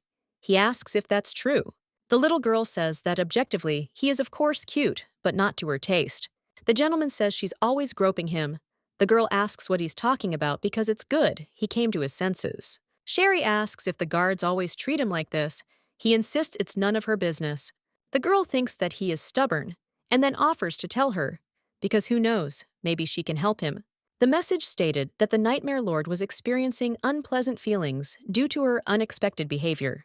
The gentleman is interested in what some pharmacist girl can do for him. She claims that she could have found some other way, and at that time, she thought that she had to leave before he got even more angry. The little girl says that in any case, he should treat the wounds and eat a little, since she thinks that drinking only potions all the time is also not very good. Cassell asks if she feels sorry for him. She objects, explaining that it would simply be difficult for him if he became dependent on the potion. The gentleman claims that he still cannot try normally, and the feeling of satiety can drive him to sleep. The lady explains that she is here to prevent this, and if it seems that he is about to fall asleep, she will wake him up. Castle approaches the girl and says he finds it hard to believe. Meanwhile, the message says the Nightmare Lord has a slight interest in her. The girl doesn't understand what kind of reaction this is and assumes that he doesn't remember this life-saving kiss. The man says there's nothing surprising about it because that's the fate of criminals, and compared to torture jokes with food, are nothing. The gentleman reports that there will always be those who will mock prisoners. Hearing this, the main character thought that he himself was pretending that he was not going to tell her anything. Castle's general behavior, the girl believes that he is not one of those who is afraid of torture. Sherry ponders what it means that there was some story that even she doesn't know about. The master says that from now on she will come and personally give him the potion. And the little girl asks why he doesn't like it when she touches him. Cassell explains that he doesn't like that she throws the potion at him as if she wants to mock him. The pharmacist asks who would throw this expensive potion as a joke, knowing that the price of the potion is equal to the price of gold. The gentleman says that there is one crazy woman who is very similar to her in her behavior. The girl thought he was an idiot because she was the one, and then she said that that man probably had his reasons. The prince says that even if there were, he thinks he will never know about it, because he will immediately finish her off when he finds her. Hearing this, the main character thought that now she had two secrets that he shouldn't know about. The lady explains that in any case, she does not want to come close to him, because suddenly he will get angry again and want to finish her off. The little girl looked at him and thought that she became even more scared because of his words. The gentleman promises that he will not strangle her anymore, and she, surprised, asks if he only means strangling. The girl says that suddenly he wants to break her arms or legs and grab her by the chest or hit her temples. The man, surprised, asks if he's some kind of demon killer. Then he vows he won't threaten her in any way while he's in prison. Hearing this, the little girl thought that she didn't know why he had suddenly changed, but it was good that he had made such a promise, although she still felt uneasy. Cassell reports that he forgot to say that the potion's effect was reduced to 10 minutes. Hearing this, the main character asks in surprise how one can speak so calmly about such things. The girl understands what it means. After all, the potion's duration of action has been shortened, and given the time before the disaster, she barely made it in time. Sherry believes that if he drinks the potion every 10 minutes, he will undoubtedly become addicted. The little girl thought about making a neutralizer. After all, it's a treatment for addiction caused by excessive consumption of the potion. However, the lady believes that the monster needed for the crafting lives too far from Haley County. Sherry thinks that she will be very busy tonight, and she does not have time for this, so she will put off making the neutralizer until later. The main character reflects on the fact that if she manages to complete the task and prevent the disaster, then the curse of Castle will calm down for a while. He will immediately go to the capital, led by the Knights of Adam, to deal with those who overthrew him from the throne and reclaim his throne. And if no catastrophe occurs, then Cassell will not be punished. Initially, it was necessary to persuade a user close to Adam to help Cassell. However, the main character wants to thank Adam for what he did for her, and it doesn't matter as long as there is a good result. Therefore, when Cassell returns to the palace, he will be able to hire a good pharmacist and receive treatment for addiction. Sherry realizes that she needs to address more urgent issues, but suddenly, guards enter the room and address the apothecary. The man claims she is accused of injuring Earl Haley's subjects and stealing property. The guard reported that the Count had ordered her capture. The little girl was surprised to hear this, as he had said he trusted her, and therefore considered those words a stab in the back. The main character won't forgive him for this. The guard tells her they'll give her a chance to leave on her own, and therefore suggests she get out quickly. Sherry thought that, in fact, she had not stolen anything but had asked the senior maid for a favor. However, she believes that everything is probably going according to plan, although she could not have imagined that she would be captured in such a pathetic manner. The little girl understands that she must return before midnight and complete the quest to revive the sword. The pharmacist claims that it really wasn't her, but the prince who grabbed her hand and asked what she was doing. Cassell asks if she thinks she will stay safe if she goes with them, and the lady asks if he is afraid that she will no longer be able to bring him the potion. The girl says that if she is captured, she will ask to be put in jail with him, and then she will be able to brew potions constantly. The little girl says that the Count will like it too, and he will be able to use her services for free. The guard asks why she doesn't come out, and he counts to 3. And if she doesn't come out, then he will grab her personally. The knights grab the girl, and at the last minute, she managed to throw the bag to the prince and quietly told him to drink on time. Castle looked after the girl and thought that she really didn't know why they were taking her away, and judging by her behavior, she wasn't a complete idiot. The man thought that before this, she had lied to him that it was beneficial for her, and he was ready to finish her off. But seeing how she was trying to do her job, the gentleman thought that this was a pharmacist, and he didn't know who she was, but he thought it was worth keeping an eye on her, if of course she returned alive. When the girl entered the room, she thought that, at first glance, there were more than 10 people there, and also Adam Haley. The little girl suggests that it looks like he called those servants who have a certain influence. Sherry realizes this is a good way to frame her as a criminal and finish her off. She thinks it's most likely the adjutant's doing, but it's impossible to tell right away. The main character reflects on the fact that there are probably servants there who have been possessed by a centipede. And since this adjutant is their leader, if she tries, she will be able to collect a lot of dark essence today. The butler asks in surprise what the expression on her face is, and then turns to the Count and reminds him that he told him that she was a witch who came specifically to harm him. And at this time, Sherry thought that she didn't even know when he managed to see her face, and she didn't like it at all. The man screams and claims that there are witnesses, and that they won't get away with her lies like yesterday. The guard says that this scum needs to be punished, and then says that they tried to feed the prisoner, and she used dark magic on them. Hearing this, the main character realized that they were the bastards whom she had knocked out yesterday, and if she had known, she would have banned them. Hearing this, Adam says that it turns out that the Count's knights were killed by some ordinary pharmacist. Frank claims that she is simply a very powerful witch, and moreover, it is very suspicious that after her appearance in the estate, the servants constantly end up unconscious. After all, yesterday, in the dining room, when all the servants suddenly fell asleep, she was among them, and this girl was the only one who was not sleeping. The butler claims that this is understandable, since she is trying to harm Earl Haley and the entire estate. The Count turns to the lady and asks if she wants to say anything, and at this time, the main character thought that she needed to react calmly, because she already had an excuse ready just to avoid getting upset. Sherry explains that she wanted to behave quietly, but it won't work, because in this estate, there are people who are parasitized by monsters. The lady says it seems most of them are infected now. Hearing this, the butler, surprised, asks what nonsense she's talking about.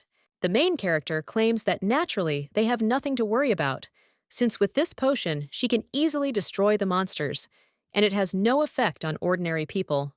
The potion consists of the stems and leaves of plants that have been exposed to sunlight. Once it touches the monsters' bodies, they will briefly lose consciousness. Those people who had fainted before were also in that state because of the monsters. The maid claims that this is true, and lately, some of the servants seemed to be angry all the time. And after they became unconscious and woke up, they returned to their previous state. Hearing this, the main character thought that the senior maid was a good girl, and thanks to her, they gave strength to her words. Frank comes closer to the girl and says that she has enough lies, and calls her shameless. He asks how they can trust her strange land. The butler claims that he will prove that this criminal is lying, and then opens the bottle and gives the guy a drink. Frank screams and offers to look, because he just wanted to prove that the witch was lying, and Joseph died. The servants scream and say that this witch should be punished because it is terrible since she killed a man. The main character thought that she had underestimated the adjutant and realized that suddenly they would really make a witch out of her. Sherry understands that if she is executed, she will have to start over from the village of Dover, and then it will be difficult to take action when Cassell wants to sleep. The little girl understands that it is already difficult to look after him because of the new immunity, and that something irreparable might happen while she is away. The young lady understands that she cannot allow this because it is a misunderstanding, and then takes the bottle and opens it and pours the liquid onto her hand. The apothecary offers to take a look, as it has no effect on her. At this point, the senior maid calls her a witch and suggests she step away. The main character thought that she was finished because now even the senior maid was afraid of her, and she didn't understand what to do. The Count says that it was he who ordered the apothecary to destroy the monsters, and therefore he should be the first to test her potion. The gentleman asks if she's sure it has no effect on a normal person. The little girl assures him that it does, but then looks at the gentleman in surprise, unsure what he's planning to do. Adam drank the bottle and said that it seemed to have no effect on him, and then asked if they believed it now. The servants say the Count is unharmed, and the potion is indeed safe. The girl thinks he's behaving as befits a protagonist. She thought he was straightforward and calm. Sherry believes that this proves that he is desperately trying to save Serena, and she somehow felt heavy in her soul. Adam insists he's still alive and doesn't understand why Joseph died. Hearing this, the butler cries out that perhaps the Count is in league with that witch. The main character doesn't understand how one can insult the Count and thinks that maybe the adjutant himself fell under the influence of the monsters, and he, an idiot, decided to insult the owner of the estate as well. The lady understands that now the other servants will begin to doubt him. The gentleman suggests checking who is right and orders the pharmacist to distribute the potion to everyone. The girl invites everyone to come to her, as she will give each of them a little potion. The lady assures them that everything is fine and nothing terrible will happen to them. The main character says that those standing aside should also come forward. The butler, screaming, insists that this is unacceptable and asks the Count how he can treat them like this. Sherry believes that everything was resolved easier than she thought, because now the adjutant will not be able to do anything, and she will destroy the low-ranking centipedes. The little girl thinks that she will get through to their leader. The adjutant, Frank, says that if they continue, it will reflect on Miss Serena, whom he brought in the visa. The notification says that the butler, Frank, is a centipede that absorbs darkness, and he too was possessed by monsters. The head maid asks the master butler what he is doing and why he brought the sick Madame Serena there. Adam asks Frank what he's up to, and the little girl thinks about the black veins on his face and how he's different from the other centipedes. Frank claims that he and the adjutant were closest to him, sir, but lately he cannot understand why he behaves this way. Sherry believes that if there is a centipede inside his mind, should also be under its influence, and the butler, screaming, says that no matter what happens, he is obliged to protect them. Adam asks what he means. Frank says he's told him many times about the strange things that happen to the servants, but he has not taken any measures to solve the problem, and he still needs to keep better control of the prisoners. And the main character does not understand how this is possible, because he remains conscious. The lady thinks that maybe these black veins appeared due to resistance to pressure from the centipede, and that he also protects Haley counties. The gentleman asks him to get up, and the man asks if this is all because of Madame Serena. After all, for her sake, he is ready to abandon tens of hundreds of residents of the county. The Count suggests that he choose his words, because he is not saying that Madame Serena has no value for them. These lands have long been home to many who toiled there. Frank cries out, begging them not to abandon them. The butler claims that he must finish off the monsters that have taken over the estate deal with the criminal and protect these lands. Hearing this, the girl thought about what it meant that the butler knew everything, and despite Adam's constant advice, he actually acted as if he didn't care about the estate. The little girl believes that it must have been difficult for the butler, who had been loyal to him for so many years, to endure such treatment. Sherry reflects on how she can understand Adam, who is willing to do anything for his only sister, and she thinks everything is complicated. The gentleman claims that he never abandoned them, and the butler then asks why he doesn't take action. Adam says that as soon as the seal falls from the tower, Haley's fate will end, because this is the will of the ancestors, and therefore he was simply preparing to accept it. Frank screams and claims that this can't be, because the seal has remained unchanged for the last 500 years. The gentleman reports that no matter how hard he tried, he could not prevent this, and the tower's seal began to collapse.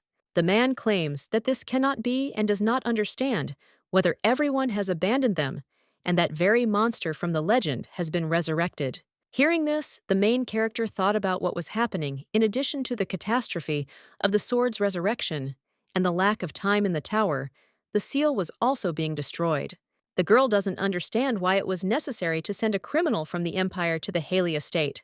They did this not because they trusted the Count, but because they knew about the seal and simply planted a time bomb here. After all, these lands will still be destroyed one day, and without Cassell, even if Adam asks for help from neighboring lands, no one will respond to the call of the one who was abandoned by the Empire itself. Sherry thought that since she couldn't solve this problem on her own, Cassell was imprisoned in the county of Haley so that the main characters could meet as soon as possible. The little girl believes that when she resurrects the sword, the seal will close again, and therefore it must be done quickly.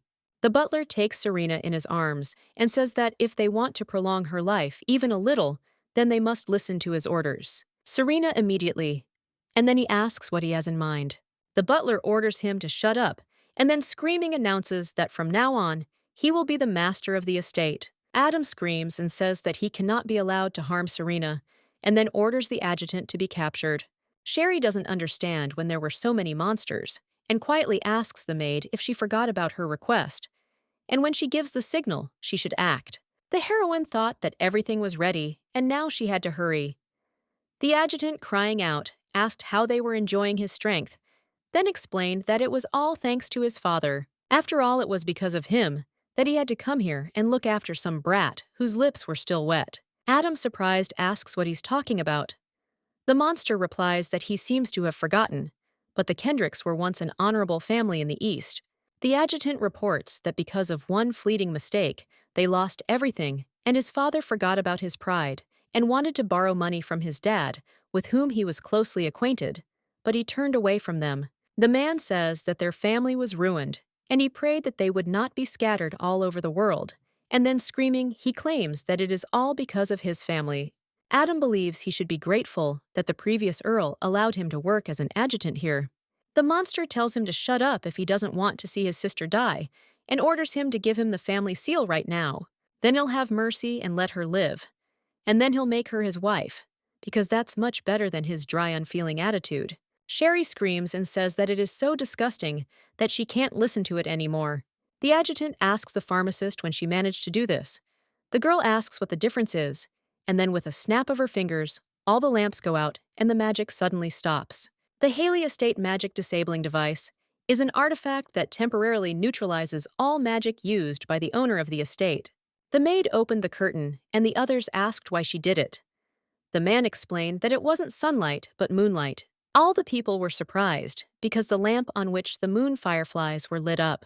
Insect monsters that take in moonlight and reflect it like fireflies. Serena is not allowed to touch sunlight, and the girl believes that this is why she needed to replace the light source for the chandelier with something. The little girl had to work hard to find them in the ground. The monster, surprised, asks what kind of joke she was playing. He calls the main character an idiot and asks if she thinks she can defeat him with some bugs. Sherry thought that everything seemed ready and she could begin. Then she announced that in the west, where all the darkness descends, let the blinding light of the sun come with them. The girl feels ashamed to say it out loud. But this is an unreal world, the adjutant asks, surprised what she's up to. The baby says that in place of the sword that fills the valley of despair, with light and abundance, let the glory of Haley dwell there. The monster screams and tells her to shut up because he doesn't know what she's up to. But if she doesn't stop now, he'll finish her off. The main character quickly pushed away the man who fell to the floor. An old chandelier that has lost its light absorbs the light. This absorption process can take a long time due to prolonged inactivity. Adam asks the pharmacist what she is doing and suggests running away. And at this time, the girl thought that she would not begin to act immediately after the spell, and she did not imagine it that way. The monster asks in surprise if this is all she can do, and if he was just warming up in vain. The count screams and asks the pharmacist when this chandelier will start working, because at this rate, he will soon die. The monster says that this is good because he was always underfoot, and therefore thinks that one way to get rid of him. Suddenly, a notification came that the old chandelier that had lost its light was activated, and the main character quickly took advantage of this. An old chandelier, having lost its light, destroyed the darkness-consuming centipedes. And the main character says her efforts all this time weren't in vain. The lady reports that now you can safely collect the essence since she managed to complete the quest with the sword. Sherry looked out the window and thought that it seemed like the magic had been interrupted because the moon was blocked, and now she had to go collect the essence. The monster says he worked so hard to achieve this and can't just leave. And when the girl sees him, She can't understand why he's still alive. The little girl thinks it's probably because the head of the centipedes is stronger than the others, and the monster asks if they thought he'd die so easily. The adjutant heads towards Serena, and at that time, the main character thought that she didn't want to use her skills in front of others. Suddenly, a notification informs that the old chandelier that has lost its light is ready for use, and the lady casts a spell. Meanwhile, the butler, Frank, shields the young lady's body. A system message informs that the old chandelier, having lost its light, has destroyed the darkness-consuming centipede. Sherry thought that it seemed that the head of the centipedes was finished off by Adam's blow, and that everything seemed to be okay with Serena. Adam turns to the apothecary and asks if she can save his butler. She says he can't be revived and appears to have died from the monster's venom. The master was very upset, having lost such a good man. The maid says that the master butler remained loyal to the Haley family until the very end, and thinks he would have considered it an honor. The man says that this is true because he always said that he would die in this place. The little girl doesn't understand why there's such a bad ending. The notification says that Syrah sent her 100,000 gold as a reward. Ari sent her 3 sun allergy remedies. She said she had a special reward in store for her. It turned out to be a potion that would help heal Serena. Hey, it wasn't much help because she was worried about the little girl being in such a state. The main character understands that she needs to think positively, and of course it's sad that the butler ended up dying, but no one else was hurt. The little girl knows that they also managed to obtain a healing potion. The gentleman says that perhaps the butler was right, and he has no right to continue to defend this place. Adam believes that it would be better for each of them to live their own lives until the seal is opened. The lady turns to the count and asks what he is talking about and where he wants to send them.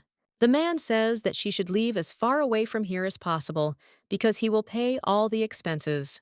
Sherry wondered why he was trying to do everything alone and knew he shouldn't ruin it for her at a time like this. The girl shows the medicine, and the gentleman asks in surprise what she is doing. The little girl explains that with the help of this potion, one can cure Miss Serena's illness. Adam, surprised, asks if it can really heal his sister. The pharmacist offers to give her this potion before dawn, and 3 days after she sees the first rays of the rising sun, she will be completely healed. The main character reflects on the fact that she never thought she would ever see Adam so excited. The maid turns to the count and says that she congratulates him because she was so looking forward to when her mistress would be able to go outside again.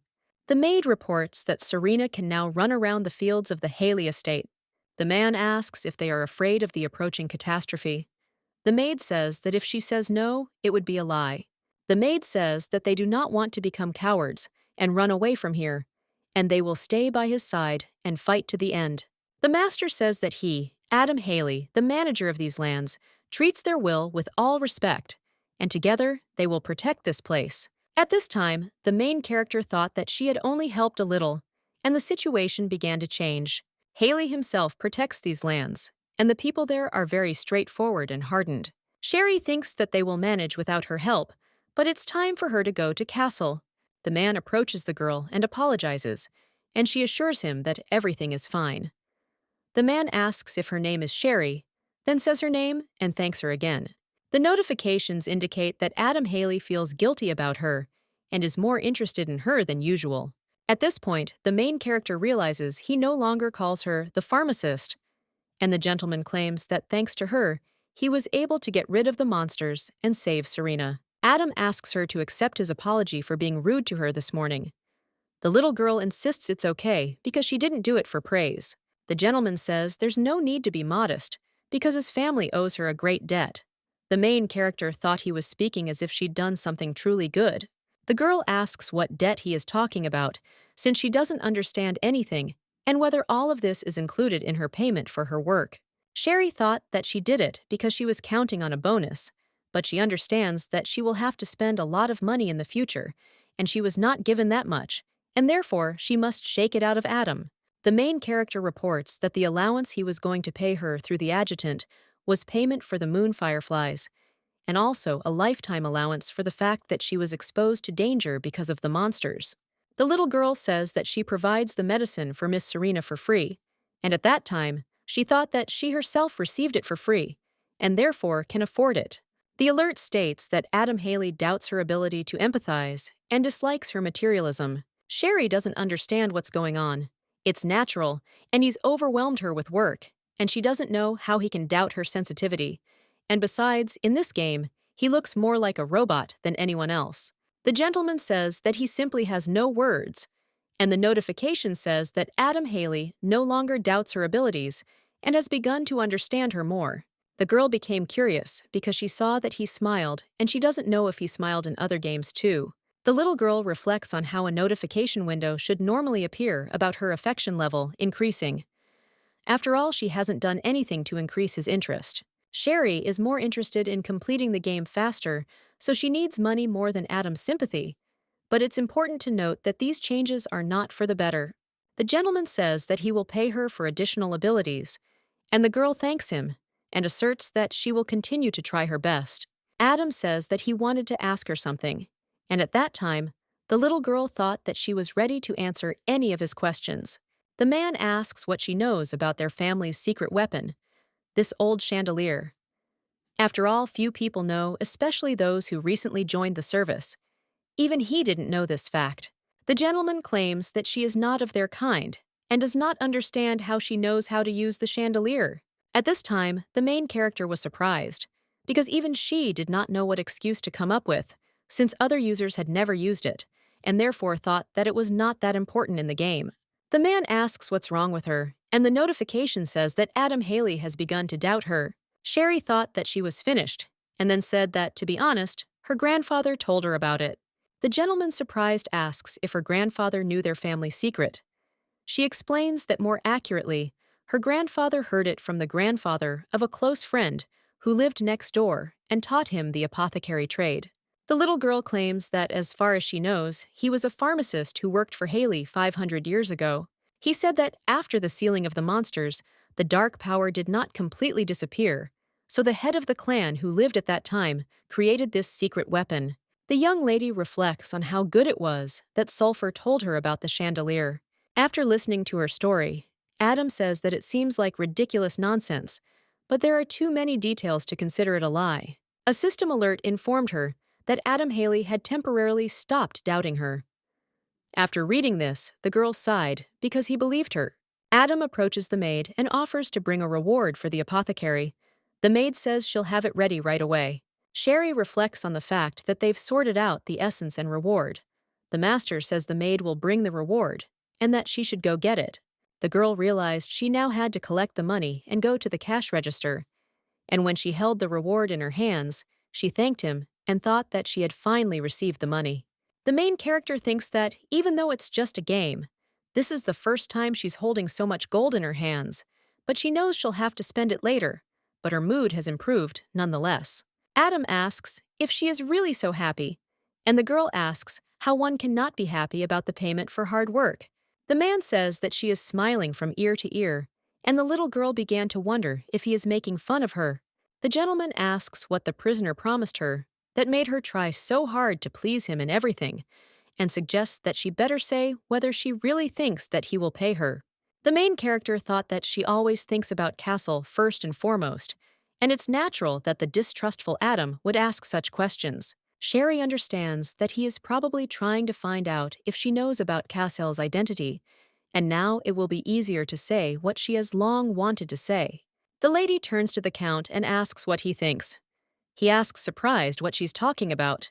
The little girl asks if the prisoner will really pay her, and he asks why she's asking him about it. Sherry says that he reads it, and it depends on him if the disaster does happen, and if the situation takes the worst turn. And if the Count fights to the last, then she wonders whether it is possible to continue calling the prisoner a criminal. The girl thinks that it seems that Adam also thought about this, which is why he sent these guards to Castle, although their willful behavior is his fault. The lady says that she is also curious about something because he said that he brought the criminal here on the orders of the Emperor. And in that case, if he is no longer a criminal, then what will happen to the Haley family that treated him badly? The gentleman says that it is enough to talk about this, because she is just a pharmacist, and then asks how she dares to talk about this. The notification says Adam Haley is angry about her words. When she learns this, the girl explains that it's just her assumption since nothing has happened yet. The main character thinks about what else can be done as if nothing happened, because in fact, Castle was not particularly angry about the unworthy treatment of himself. Sherry thinks that he is fully aware of his position as a criminal, but all this was while he was considered one. And if Adam doesn't take some special measures, Cassell is quite capable of destroying the Haley family after returning to the throne. Initially, players had to soften the relationship between Adam and Castle, but she doesn't have time for this because the main character needs to think about the disaster and the seal. Adam asks if she thinks there is a way to prevent the disaster. The girl looked at him and thought that he seemed to be asking, but at the same time saying that Cassell would never return to power. Sherry claims that, of course there is, and no matter what it costs, because he said that he would stay here and protect these lands. At this time, the main character thought that she could not allow disasters to happen, otherwise she would not be able to get out of here. The little girl assures that, for this, she will do everything possible. In particular, she will take up the making of potions. The girl thought that it seemed like she was interfering too much, because for Adam, she was just a pharmacist. The gentleman pulls out an item and tells her to take it, because it is a protective artifact with a rank. Sherry asks, surprised, what it is. He explains that it's an artifact imbued with protective magic. The protection radius is quite wide, so there won't be any problems moving around. The little girl asks in surprise why he gave it to her, since she knows that she has already received the reward. Adam informs her that if the worst comes to the worst, she should take him and Serena and flee to the capital. The Count says that he would like to talk to him himself, but he needs to prepare to remove the seal and thinks there will not be time. The Master says that if she remains alive, then in the future, when Serena receives the title and inheritance, she will certainly reward her. Adam insists they never forget their benefactors. She asks if he trusts her. The man says that this is not true, and she asks why he then entrusted her with such a task.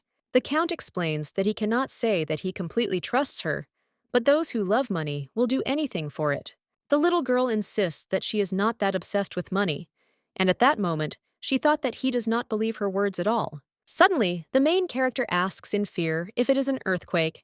The gentleman explains that this happens when the seal of the monsters is removed.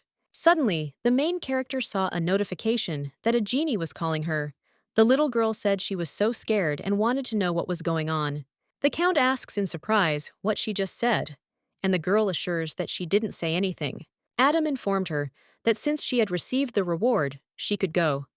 The notification stated that Adam Haley doubted her intellectual abilities. Sherry turns to the gentleman and says that she would like to ask something, and at that time, she thought that then the genie would stop calling her. The girl asks if they stop giving the prisoner the potion, does he have any other options? He replies that he has nothing, because all he can do is risk his life and fight. The little girl thought about what she knew, and then said that in that case, if he fails to prevent the catastrophe, then he should take the warriors and go to the western borders. Adam, surprised, asks what she means. Lady explains that monsters will start appearing in that direction. The man, surprised, asks how she knows this, and how she knows it. The girl explains that a prisoner in the tower told her about it, and that she's simply performing duties for a fee. The gentleman asks if he himself told her to convey these words to him. The little girl explains that he told her to convey them to him at the appropriate moment. Sherry understands that she has said everything, and now it is time for her to go, and then she asserts that this is all that she had to tell him, and that she will probably go. The lady understands that the gold is too heavy and wants to quickly put it in her inventory, but she is worried that the genie does not stop calling her. When the girl left, the Count tells the maid that he has a request and invites her to come in for a minute. At this time, the main character thought that she was given a lot of gold, and this payment for her work was so sweet. The maid tells the master that judging by her manner of speech and voice, she is still very young, and she has really done a lot today. The maid reports that the pharmacist went to the swamp to catch fireflies and returned from there all dirty. Thanks to her, it was possible to avoid tragedy and heal Lady Serena, and therefore he thinks it is worth treating her as a benefactor. The master says she asked for payment and benefits for all her exploits. The maid says she's a smart girl, and the Count asks if she didn't see how this pharmacist threatened him. The man thought that he didn't know how she knew all this, because she used the tower prisoner as an excuse to put pressure on him. And if the maid is right and she is a young girl, then it looks even more absurd. After all, she spoke with such confidence about the prince's return to the throne, as if she believed that she could stop the catastrophe. According to the prophecy on the seventh night after being taken into custody, or more precisely tomorrow night, it is necessary to prevent the prisoner from falling asleep. Then they will be able to stop the end of the world. But even after this, the seal's removal couldn't be prevented. That's why, to be completely honest, he wasn't particularly worried about the prince losing his power. When the imperial palace announced the weakening of the tower's seal, and the prince was entrusted to it, he already knew about the imminent fall of the Haley family. Adam reflects on the fact that this pharmacist stated so decisively, as if she herself was ready to do this, and naturally it is necessary to prevent this by any means. The gentleman reflects on the fact that her face is hidden by the hood, but he clearly sensed her determination. The maid tells the count that she hasn't seen so many emotions on his face when he treats someone for a long time, and then says that this girl is truly not ordinary. Adam says that he has enough of this nonsense, and at that time he thought about how Sherry had made him angry and then happy in such a short time, and he became interested in who she was. The master orders that this document be handed over to the commander of the knightly order, because they need a seal to prepare for a catastrophe. At this time, the main character read that the genie wrote that now is not the time to transfer the moments to the inventory, because she needs to visit Cassiel in the tower as soon as possible. Sherry understands that he is asking her to go to Castle, and believes that not a minute goes by without some kind of business. The main character asks if anything happened while she was gone, and sees a lot of empty bottles on the floor. The girl screamed and asked if he had drunk everything again, and at that moment, she thought that she had given him so much potion so that he would last until her return. And now there are far fewer empty bottles than there were in the bag. The little one reminds me that she said you can't take everything at once. Sherry noticed a foul odor and the sound of running water. Cassell asked how she'd managed to get back, and whether she'd really asked the count to lock him in with her. The gentleman says that she is an idiot, and the girl screams and asks who he called an idiot. When the man came closer to her, she thought that it was not just a faint smell of rot, but broken vials of a potion, and it was not water, but the sound of falling drops of red liquid. The main character realizes that he was trying not to fall asleep, and that's why he was holding broken potion jars in his hands. The little girl claims that he still has some potion left and doesn't understand why. Castle reports that the duration of action has been reduced to 5 minutes.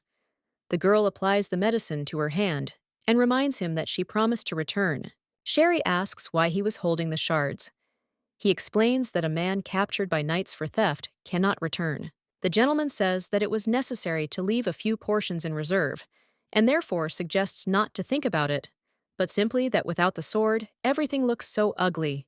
Hearing this, the main character thought that he was right, because he didn't know what was going on in the house, and probably thought that she would never return. The little girl believes he needed to hold out on his own, which is why he did what he did. And if she had left more potions, the immunity might have manifested even faster. Sherry says she didn't have to do that. He asks, surprised, what else he could do, and whether he should have calmly watched the country and all its inhabitants descend into hell. The main character thought that now Cassell looks as if he is angry with her, but in fact he is angry with himself because of hopelessness. The girl recalls that from their first meeting, he behaved rudely, and this is natural because he had not slept for several days. The little girl doesn't understand why he's so desperate to stop the disaster, and the main character reflects on how she is going to prevent the end of the world in order to complete the game and return to the real world. But if she were in Cassell's place, and because of his curse, the whole world was in danger, she would not be able to endure it and not sleep if it did not threaten her own life. Sherry reflects on the fact that maybe he feels responsible for his people because he must become a ruler, although he does not have such a character. The little girl believes that no matter what he is ready to harm himself, just to prevent a catastrophe, and therefore believes that it is necessary to submit to his will. The main character remembers that they had some friction with him, but now it is necessary to regain his trust. And then she says that it is all her fault. The girl says that she gave him a low-quality potion and did not come for a long time, and therefore asks him to forgive her. The man says that means she's not completely shameless. Hearing this, the girl thinks she has to say that to him and considers him a jerk. The little girl knows that he suffered because of her carelessness and therefore believes that he must be patient. Cassell asks what the point is in finding out now. Then he points out that if he thought about it that way, his throat should have been slit, and he should have been thrown into a fire immediately after birth. Sherry, surprised, asks what he is saying, and at that moment she thinks that she is apologizing to him, and he is only ruining the mood. The notification stated that the Nightmare Lord was displeased with her behavior. She wondered if he was also displeased with her apology. The little girl remembers that he was the one who first said that he should have been thrown into the fire, and now he is offended that she did not support him. Suddenly, the young lady thought that he was trying to comfort her in this way, and although this explains his behavior, Sherry asks if he has any more potions, and then says that she will leave him here, and this is a potion for maintaining insomnia, 200 pieces. The man says in surprise that she gave him a little bit, but she has a lot of it. The little girl explains that the Count provided her with the ingredients, so she was able to brew a lot. And then she thought about how much more she had left in her bins. The girl understands that he cannot be allowed to abuse it like that time, and then says that there will be no problems with the potion in the future. Sherry says that, however, the immune system has become stronger, but soon the effect may disappear completely. The gentleman says that we must do everything possible, because there is only one day left, and we must hold out for only one day. Sherry became curious whether he would be able to hold out for the rest of the time on the potion, even if he took it at intervals of 5 minutes, and finally for the last 4 hours. The lady understands that she cannot wait and shake with fear because of Castle's immunity, and that she must do everything she can now. The notification stated that she had used 100 pieces of dark essence on the broken sword, which had lost its light and was emitting an ominous aura. She fulfilled all the conditions for the reward of the broken sword that had lost its light. The broken blade was imbued with the power of monsters and is being reborn. The main character thought that she had completed the first part of the quest to revive the sword.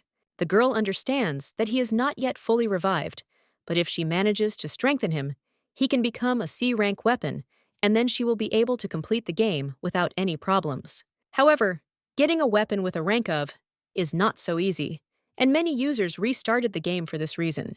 But those who actually managed to revive the sword can be counted on one hand, all because the condition for strengthening is defeating the level 99 centipede boss. Only with the help of poisonous fire can an incomplete sword be strengthened, making it complete. Most users died without ever achieving the buff. And if you kill the centipede boss before the buff ends, the process will not be completed. The main character thought that she no longer wanted to fight the level 99 boss, and she was not ready for the battle, but she thought that it would be better to complete the quest quickly. Cassell asks if she revived the sword, and if Count Haley gave her the dark essence. And the little girl says that this is true, and when the Emperor and his courtiers asked him about it, he didn't even bat an eye. The man says that there were probably many who wanted to get this legendary weapon, and the girl asks how many asked Adam to revive the sword. Sherry reports that, as the Count said, in addition to the disaster, the situation in the county is not the best, and measures must be taken. Hearing this, the gentleman asked in surprise what the situation in the county was about. She explained that it seemed that, due to the curse leaking from the magic tower, the sealed monster had begun to gradually awaken. The prince understands that the earthquake happened because of this, and the girl says that the process of removing the seal has accelerated, and it is necessary to prepare for an unforeseen situation. The little girl says she doesn't know how this world is connected to the seal, and just does what she's told. Cassell thinks it's surprising that Adam Haley didn't finish him off right away, and is trying to spark a rebellion. Sherry thought that she understood why Cassell was talking like that, because for so many years the sealed monster had begun to awaken, and instead of helping Adam, they gave him a man who could lead to the end of the world. In its place, Castle would have turned the imperial palace upside down long ago. The gentleman suggests to the pharmacist that if by the end of today the potion loses all its power, then she should take the sword from the Count. The girl thinks that he is up to something again, and the master says that she should take the sword and give it to him, or finish him off herself. The man tells her to stick it between her shoulder and collarbone, and then asks if he sees. He takes her hand and puts it on his chest. Cassell insists it's very simple. The girl screams, saying enough, and then asks if it's really necessary to resort to such a cruel method. The little girl assures him there are other solutions. He asks if she has another option. Sherry thought for a bit and said that in general, we need to come up with some more humane method. The gentleman says that, for example, she can throw a potion at him, but suddenly an earthquake began. The main character thought that this was different from what had happened before, and she realized that the seal was gradually opening. Sherry thought about asking GM when the seal opens, and she knows that there is only 1 day left, and this cannot be allowed to happen. The prince asks how much the count promised to pay her for this work. She explains that they agreed he would pay her a small amount of gold. The man reminds her that she said she wouldn't get paid if he didn't fall asleep and asks if that's true. The little girl assures him that it is. Cassell informs her that if he falls asleep, she will not see the gold nor even the shadow of the count. After all, the entire county of Haley will be on fire and disappear, and in that case, he wonders if she can survive. The little girl thought that she herself knew this, because Cassell had not yet seen this, that in the last minutes of Haley County, they made great efforts to prevent the winner of nightmares from falling asleep. But all this was in vain, and it led to a disaster and an attack of monsters on the county. The inhabitants of the county died a painful death in the fire, and despite the desperate efforts of the knights, the county of Haley was completely destroyed. Sherry reflects on what she saw as the ending in the user videos. The gentleman asks why she's silent, and if she's afraid. She explains that he's not afraid, but that she's simply touched by his concern for her life. Cassell tells her to shut up and asks who's worried about her. She then asks why he's saying that. The little girl thought about what she had said without meaning to. The prince told her not to waste time on idle chatter and to instead admit defeat and start looking for a way to stay alive. Sherry claims that she is not lost yet, and at that time she thought that he was untrue to be worried, and then says that he himself just said that it is necessary to do everything possible. The lady says that it seems to her even more that death from the opening of the seal and the monsters will come faster than he falls asleep, and she will burn in the fire. The man asks in surprise if she is afraid, because he thinks that a normal person would be scared and run away from here without any reward. The master says her behavior is not typical of a pharmacist. She saw a notification that the Nightmare Lord has serious doubts about her. Cassell asks who she really is, and comes closer to her, and then grabs her by the cloak. The man suggests that maybe she was sent to cut his throat when he falls asleep, and asks if that is not the case. The little girl doesn't understand why he's suddenly making her out to be a murderer, and therefore believes that he still suspects her. The notification states that she must dispel the opinions of this character and increase the level of sympathy. Sherry thought that she had long ago given up on Cassell's sympathy, but she still believed that he at least trusted her a little, but understood that he was busy testing her. The girl reminds him that she said that he was an ordinary pharmacist, and he asks if she wants him to believe it. The main character claims that he himself was glad that the servants did not harm her, and to be honest, she does not really believe that if he falls asleep, Haley will burn in the fire. The lady thinks that this looks like some kind of baseless nonsense, and even if it is true, then poor commoners like him will not even know that they will die. And they'll stay there until the end, just for a few extra gold pieces. She says that's why they should stop suspecting her. After these words, the notification wrote that the Lord of Nightmares temporarily stopped doubting her. The little girl says that if this is true, then he should be the one to be afraid more than anyone else, and asks if this isn't true. Sherry claims that if the duchy disappears because of him, then people will die too, but he doesn't seem worried. The gentleman says there was a time when he experienced something similar. He looked at his hand, and it felt like he was alone and suffering. The main character doesn't know who she is to feel sorry for someone, and is stuck in this game, and could have died there, and her life would have been even more miserable. The lady says that she cannot die before receiving the reward, and therefore suggests remembering. The notification states that the Nightmare Lord doubts her ability to empathize. The prince suggests that it would be better to point out her slow wit and poor decision-making ability. Suddenly, the head maid comes in and announces that she has brought a change of clothes and some food. At this time, the main character thought that it seemed that Adam had stirred because of her words, and it seemed that he was frightened by the words about the prince's return to power. Sherry takes the basket and thanks her. The maid says she hasn't had dinner either, and besides, she's been through so much. Racing informs that she left an Ida in her room and offers to eat properly, but for now she will take her place, and this is the Count's order. At this time, the little girl thought that he himself scolded her for being obsessed with money, and now caring, and she thought that she just wanted to ask something at GM, so Sherry says that she will just tell Castle that she will go away for a while and hand over this basket. The lady turns to the prisoner and says that the senior maid will come here now and stay with him and asks him not to forget about the potions while she is gone. The girl gives him clean clothes and tells him to put them on, then shows him food and says that the Count has decided to show mercy. Castle asks in surprise what she had to endure that she didn't even eat. Hearing this, the little girl does not understand when he managed to overhear and then says that she was justifying herself against the false accusation and treating the Count's sister. The man, surprised, asks if she's cured her of her illness. The girl assures him it's nothing as she's very capable. The gentleman reminds her that she said she would go to dinner and asks why she doesn't leave. Sherry tells him not to try to threaten the head maid and grab her by the throat like he did to her.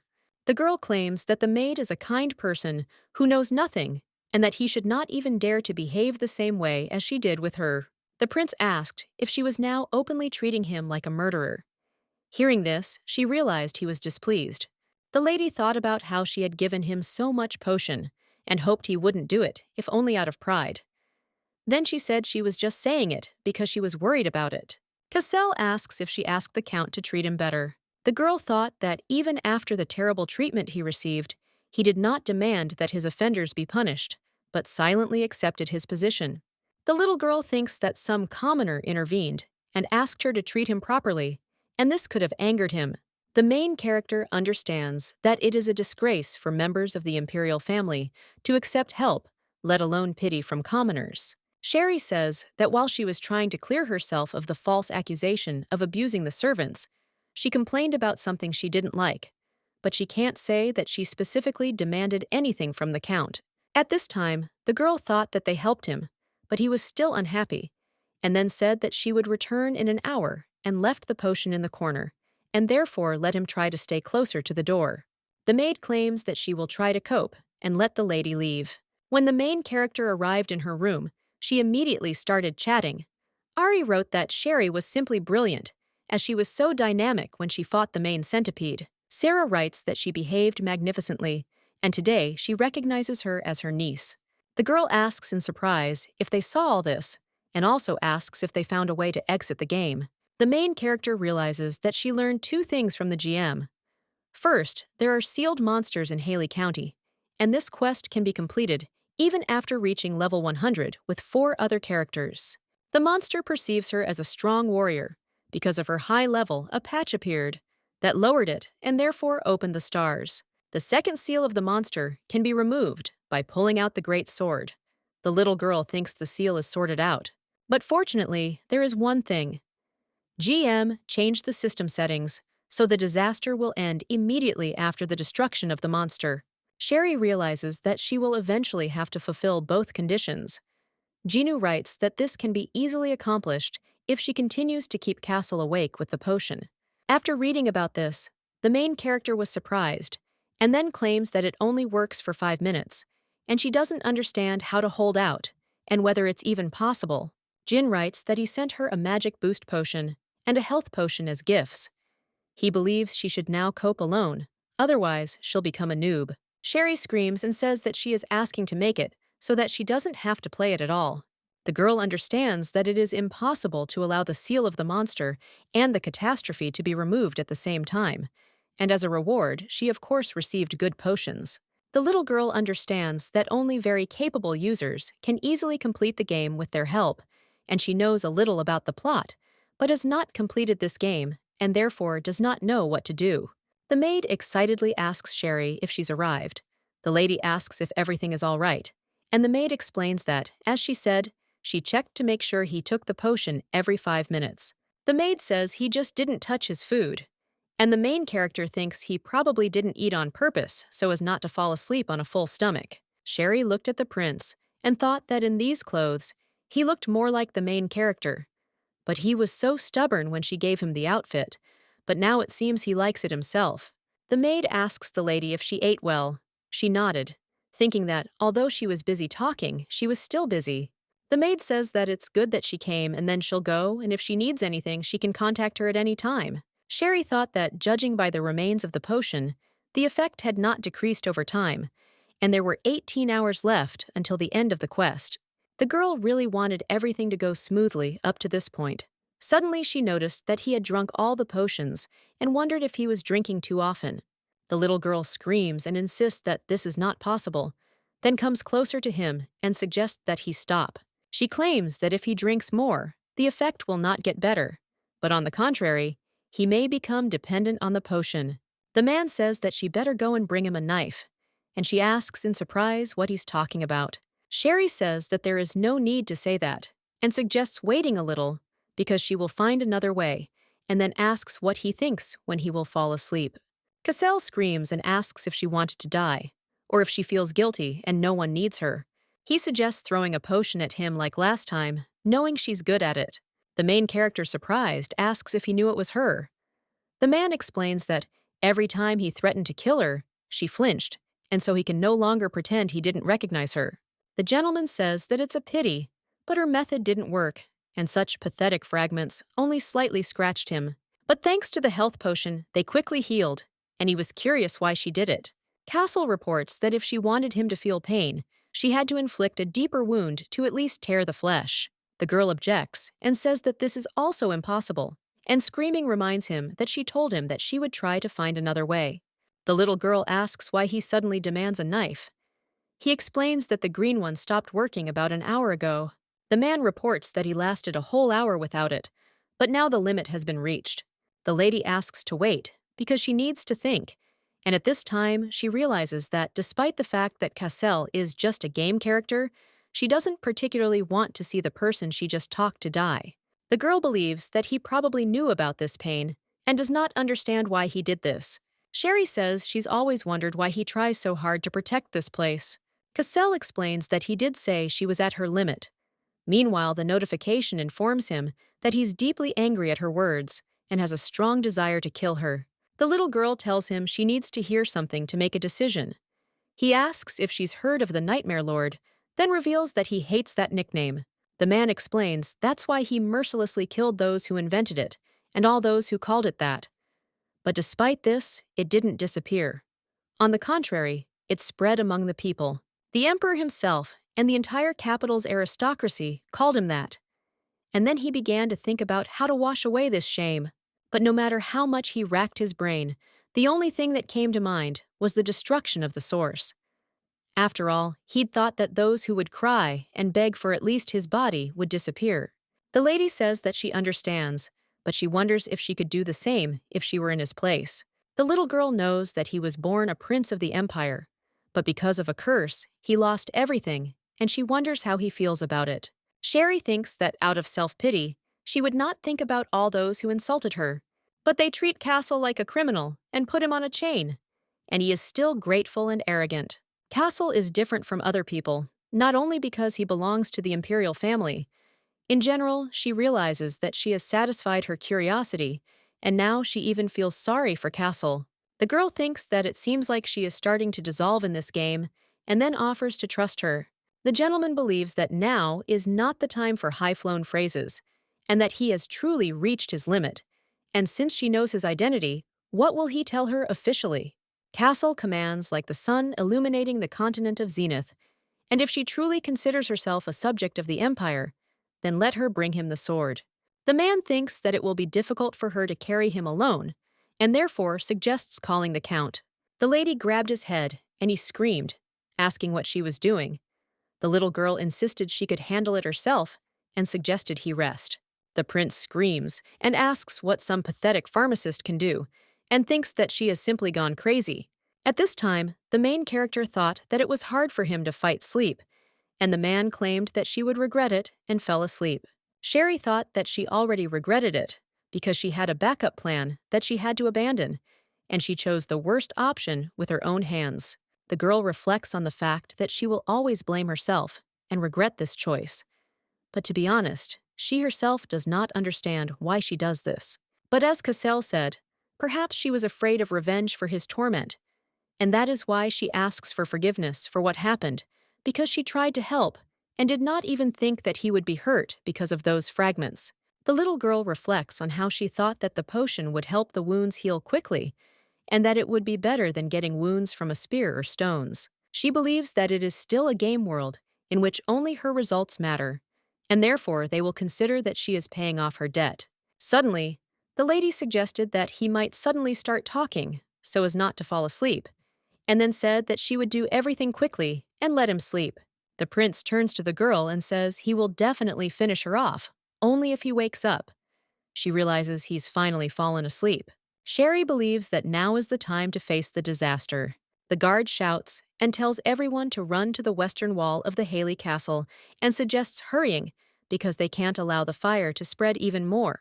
The count thought that it looked like a disaster had begun, as the pharmacist had said, and then he turned to the commander and ordered everyone except the knights busy with the fire to take up a combat position. Adam announces that monsters will soon appear here. Meanwhile, the main character watching them thinks that he did, after all, go with the warriors to the western wall.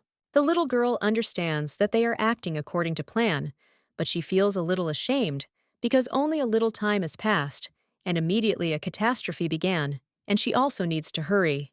The girl opened the bottle of magic-boosting potion and drank it.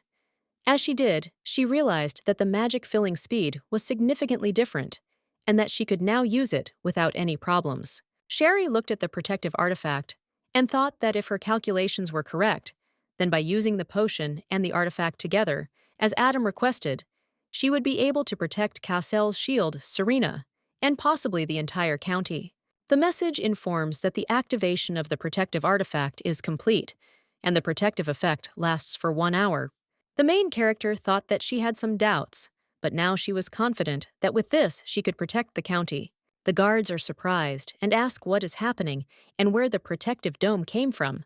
Adam screams and orders 2 to stay there, and the rest to follow him, and for everyone to join in putting out the fire.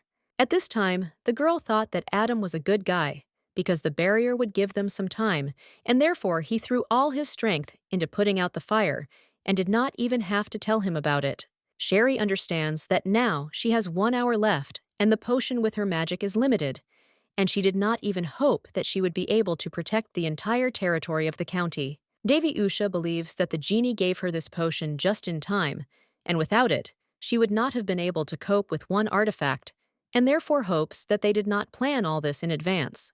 The lady looked at the gentleman and realized that he had finally fallen asleep, and that even in his sleep he looked tired, probably because he had not slept for a long time.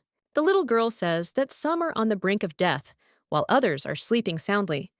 However, she wants them to at least sleep peacefully, and so she'll manage somehow. Sherry knows that now the real battle begins, and the imperfect sword is shrouded in darkness from this moment on, while everyone is busy with the disaster that has begun. Castle wakes up. Sherry wanted to pick up the sword, but it turned out to be very heavy, and she thought that it was not written anywhere that it was so difficult to pull it out. The little girl saw the curved sword, and now understood why it was so hard to pull out. And at that time, she realized that it was approaching, and that she would finally meet the huge centipede. The roof of the tower immediately flew off from one blow, and the main character understands that this will not be easy, but in real life, she is even more vile. The main character doesn't know what to do because she's about to start attacking, and in that case, she first needs to run to the castle. The little girl took the boy in her arms and thought that it was good that she had high physical strength indicators, because she never thought that she would have the opportunity to hug such a handsome man. However, the main character understands that it is too early to relax, but it seems to her that the speed is gradually increasing, and she will use her magic. The alert states that the protective artifact's duration is half an hour. The lady realizes that due to the tower's roof being blown off the power of the chains binding, Cassel has also disappeared. The girl understands that it's good that the magic is restored on its own, and she only managed to stun the centipede for a while, and soon it will move again. The lady understands that then she will become her target, which means she will rush here, and therefore she thinks that she needs to quickly prepare for the next reception and drink a health potion. The main character understands that this potion is capable of increasing her health above her normal level, and most likely the GM gave it specifically to fight the centipede. Sherry thinks she only has 30 minutes and can't just relax. There are still people left on the estate, and the damage from the disaster needs to be limited as much as possible. The little girl looked at the guy and thought that most likely he would not suffer anymore, and therefore thought that it was necessary to finish the battle with the centipede, and she became interested in when she would appear. Suddenly, the monster stood in front of her, and the girl screamed and said that she didn't mean anything. She appeared right now. The girl became curious why she didn't fall after she hit her. The centipede has 3 attack phases, and the first 2 phases were random attacks before. The lady understands that if she manages to dodge them, they will not cause harm, and she even managed to attack her and wound her. But the third phase, the poisonous flame, is very different from the previous ones. This isn't just any fire, but a poisonous flame that causes continuous bleeding, even if it touches the body. This attack is the one that is perfectly capable of strengthening that broken sword. The main character thought that she understood this perfectly well, but looking at the huge flame, she wondered whether she really should climb there. The little girl thought that she should drink another health potion, and at that moment, she realized that she had given the entire potion to Castle, and therefore she only had 1 minute left to hold out. Sherry says the pain is definitely under control, and she doesn't understand why it's so hot. The girl thought that she was simply crazy because she had the opportunity to kill the Lord of Nightmares, but she chose to go alone against the giant centipede.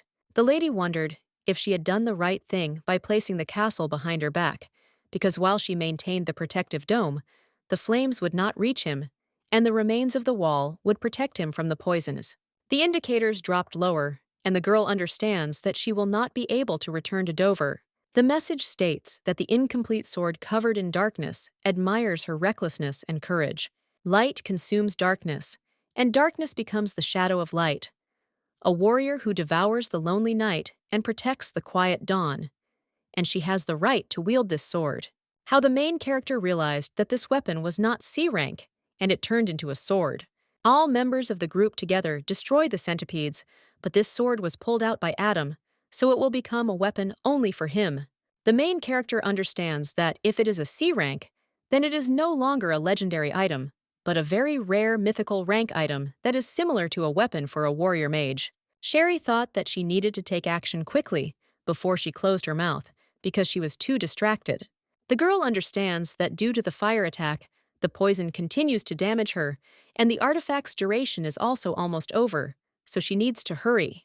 The giant centipede has very strong shells, so it is impossible to inflict a fatal blow by attacking the body. However, she opened her mouth when she fired fire, which weakened her defenses. The core, the centipede's most vulnerable part, is located there. Therefore, it's essential to attack its mouth immediately after it releases flames. Unlike a normal attack, which cycles through various phases, it only has a chance to inflict a destructive blow. Sherry succeeded, and she destroyed the core, and therefore almost destroyed the centipede. The main character says that even with a C-rank weapon, it is difficult to penetrate the giant centipede's bowl, and she managed to cut it with such ease, as if she were cutting butter. And maybe that's where the power of a C-rank weapon lies. The girl thought that the disaster at the Haley estate must have ended, and she needed to go there quickly, because Adam and the others would soon start returning. The little girl looked at herself and realized that she had been like this all this time, and the NPC cape was quite durable, and that was why she hadn't died. However, those parts that were not covered by it still hurt, and it's good that no one saw it. The little girl took the boy in her arms and hoped that he would not wake up. And therefore she had to hurry, and then she put him on the floor, because she thought that he would be seen there right away. Sherry says that when poisoned by a potion, it would be good to have a means of sensation, but this combination also helps. And the strengthening of the sword and the destruction of the giant centipede are all his doing. And therefore, she places the sword next to him and let the pharmacist be considered to have escaped. The girl thinks that it would be nice if he didn't remember anything about the disaster at all. The main character thinks that it's a bit of a shame to give Adam the C-rank weapon that she got with such difficulty, but she has a more important goal. And the little girl's goal was that she had to unite with the main characters in order to complete the game as quickly as possible. The notification says that the goal is completed and the entire scenario is over. And after watching the epilogue, she will automatically log out of the account.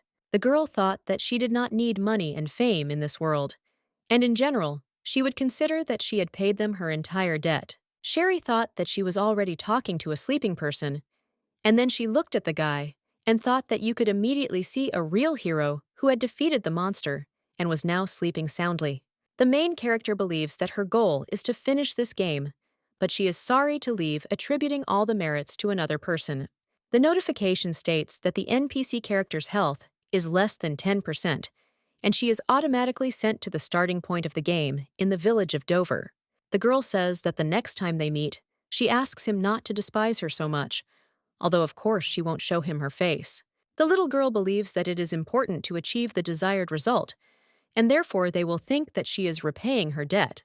At this time, Cassel thinks that he cannot sleep, and he began to wonder if he is in this nightmare again. Every time a terrible catastrophe occurs in it, and everything around collapses, burns, and turns to ashes. The man understands that this disaster will not end until everything disappears, and until this nightmare ends, he will not be able to move, and it is difficult for him to even blink.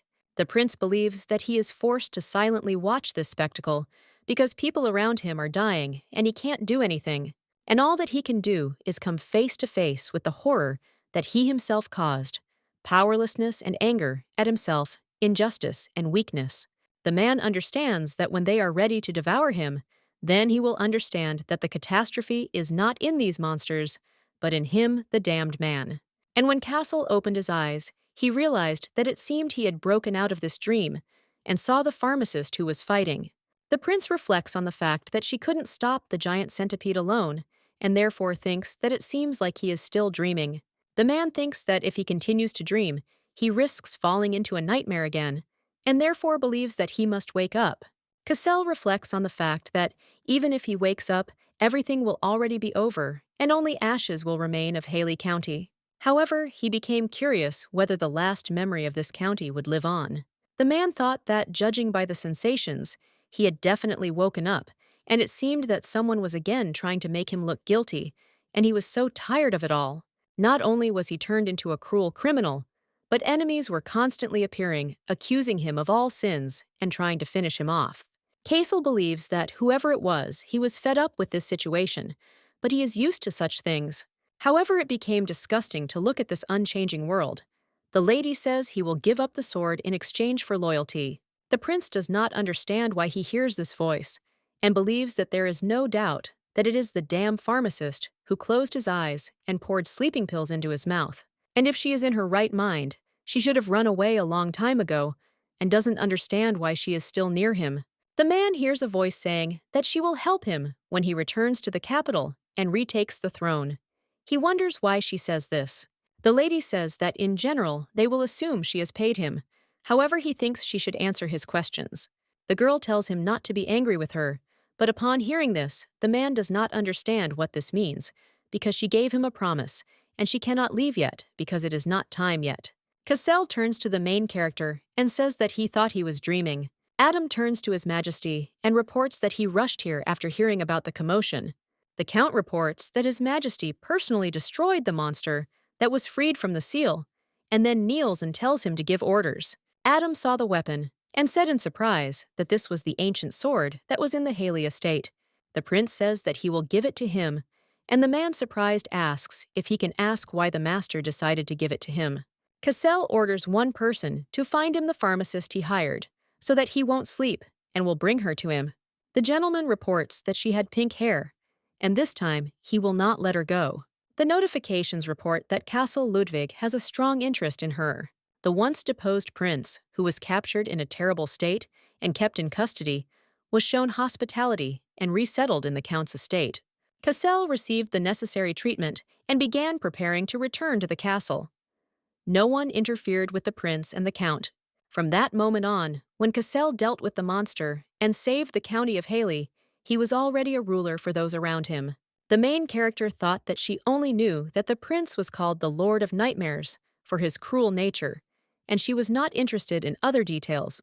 However, it turns out that the previous heads of the clan sealed the giant centipede after a 3-day battle, and he destroyed it less than an hour after his resurrection. Adam does not understand why he gave him this sword even before he did it. He showed loyalty to him.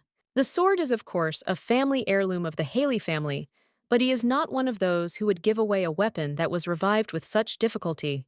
The servant tells the count that the knights who explored the tower discovered something, and he asks what exactly and offers to bring it. The man says that it looks like an artifact, and when Adam saw it, he realized that it was a phenomenon of destruction. The phenomenon of destruction of a magical device, if the magic used, exceeds the norm. Just before the monsters attacked Haley County, an incomprehensible protective dome suddenly appeared, the source of which was the artifact he gave to the apothecary. Thanks to this dome, he was able to focus all his efforts on extinguishing the fire that had broken out in the village. Adam doesn't understand why His Highness is looking for that girl. After all, he knows that he grew up in the Imperial Palace and saw a lot, but for his sword, he demanded only some pharmacist.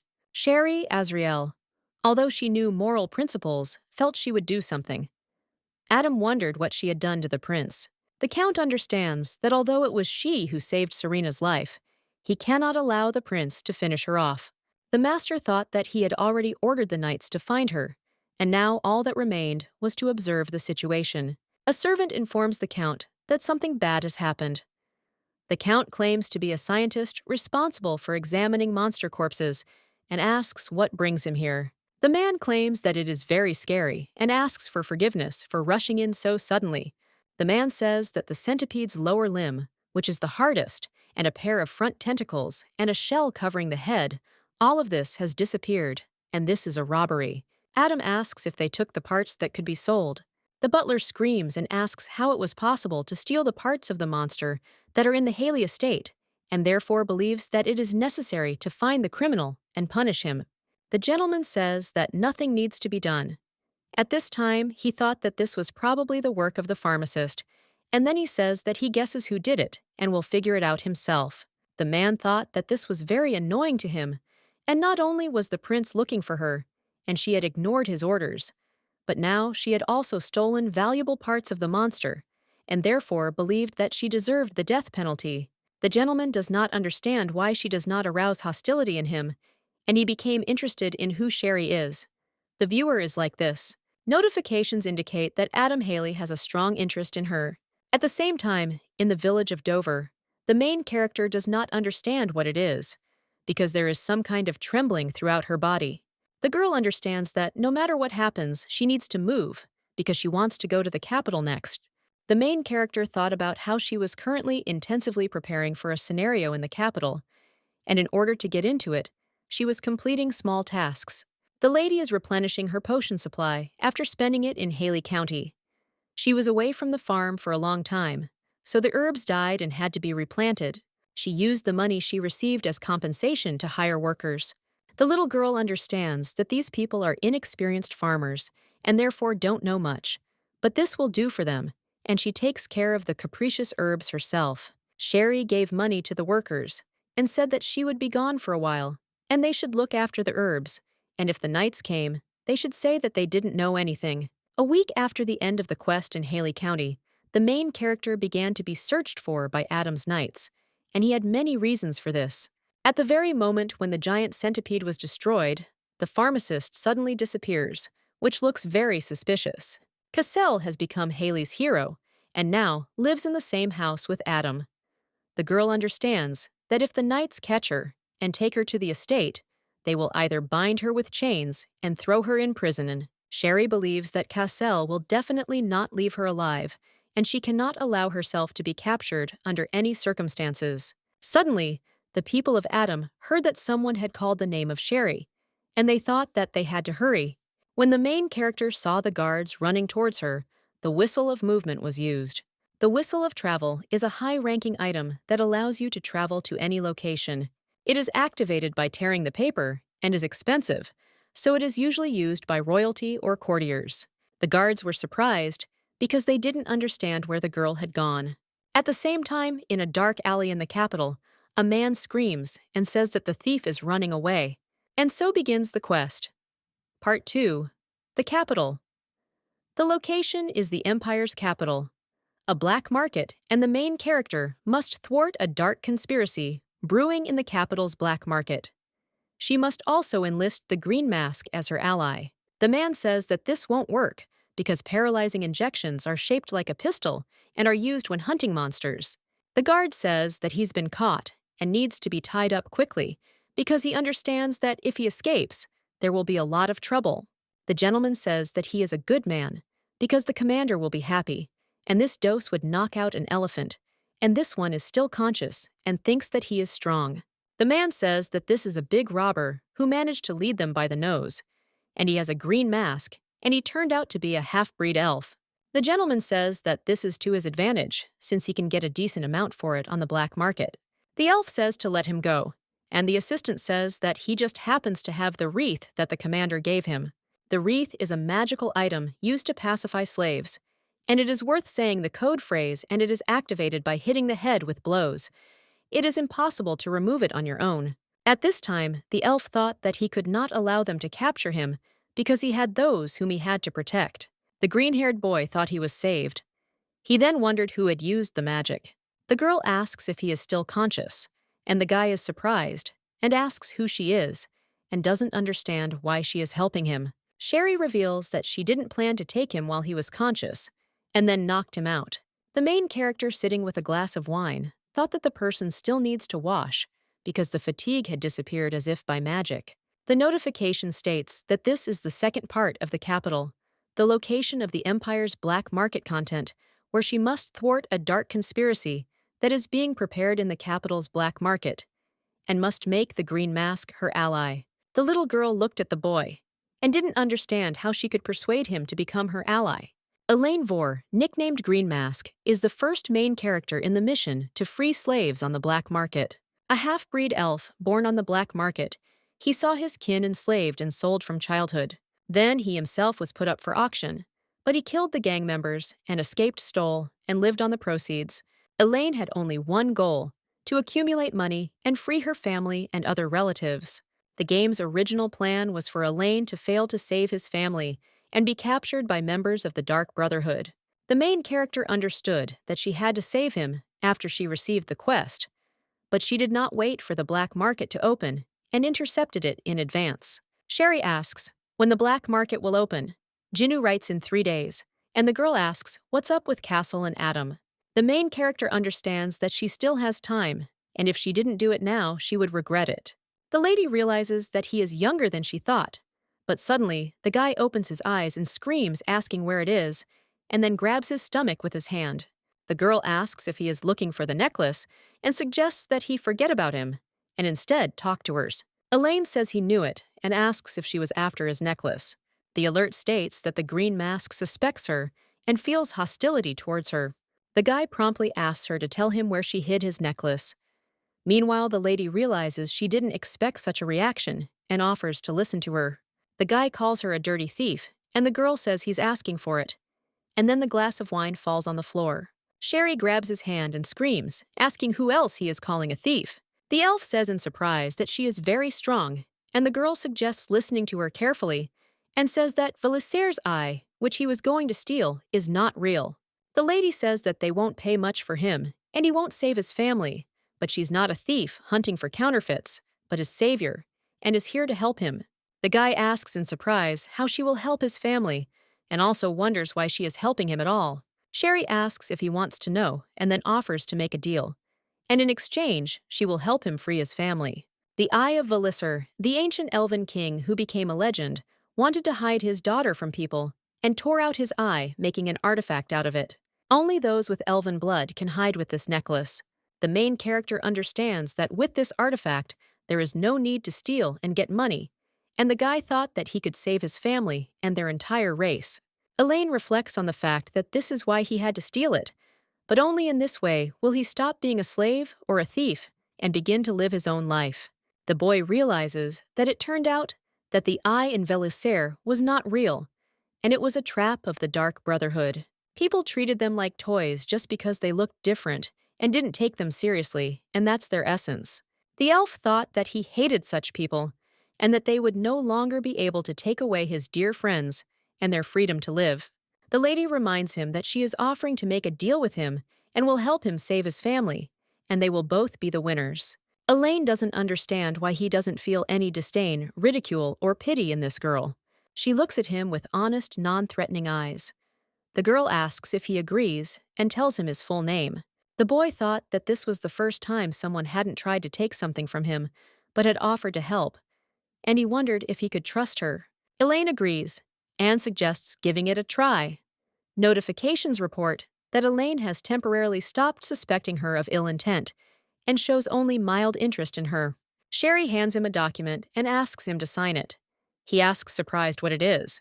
The lady explains that this is a regular employment contract, and although they are temporary partners, it is better for everything to be according to the rules. At this time, the main character thought that Elaine was very distrustful, especially of people, and therefore she prepared well. The little girl suggests reading it, because then he will understand that these are not bad conditions. When the guy read this, he said that he didn't want to sign it, and she asked in surprise, why? Elf explains that, as a child, he was forced to sign something at the black market, and then he and his family were taken to a strange place. Hearing this, the main character realized that she had not thought about this, and believes that he is still very young, and then suggests not to cry. The guy claims he's not crying but simply lost in thought for a moment. The girl doesn't understand why all the characters in the game are like this, then says that it's generally different from a slave contract.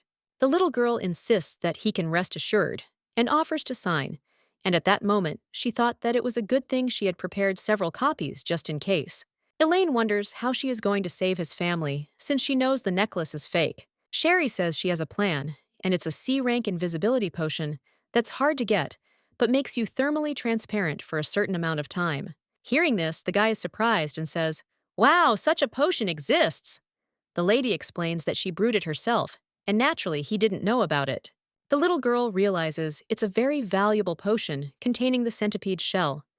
He asks surprised if she brewed it herself, and if she's an apothecary, since he thought she was a mage. Sherry smiled and claimed that she was an ordinary sweet pharmacist, and then said that of course it wouldn't hide sounds and smells unlike the eye of the Velichier, but she thought it was worth a try.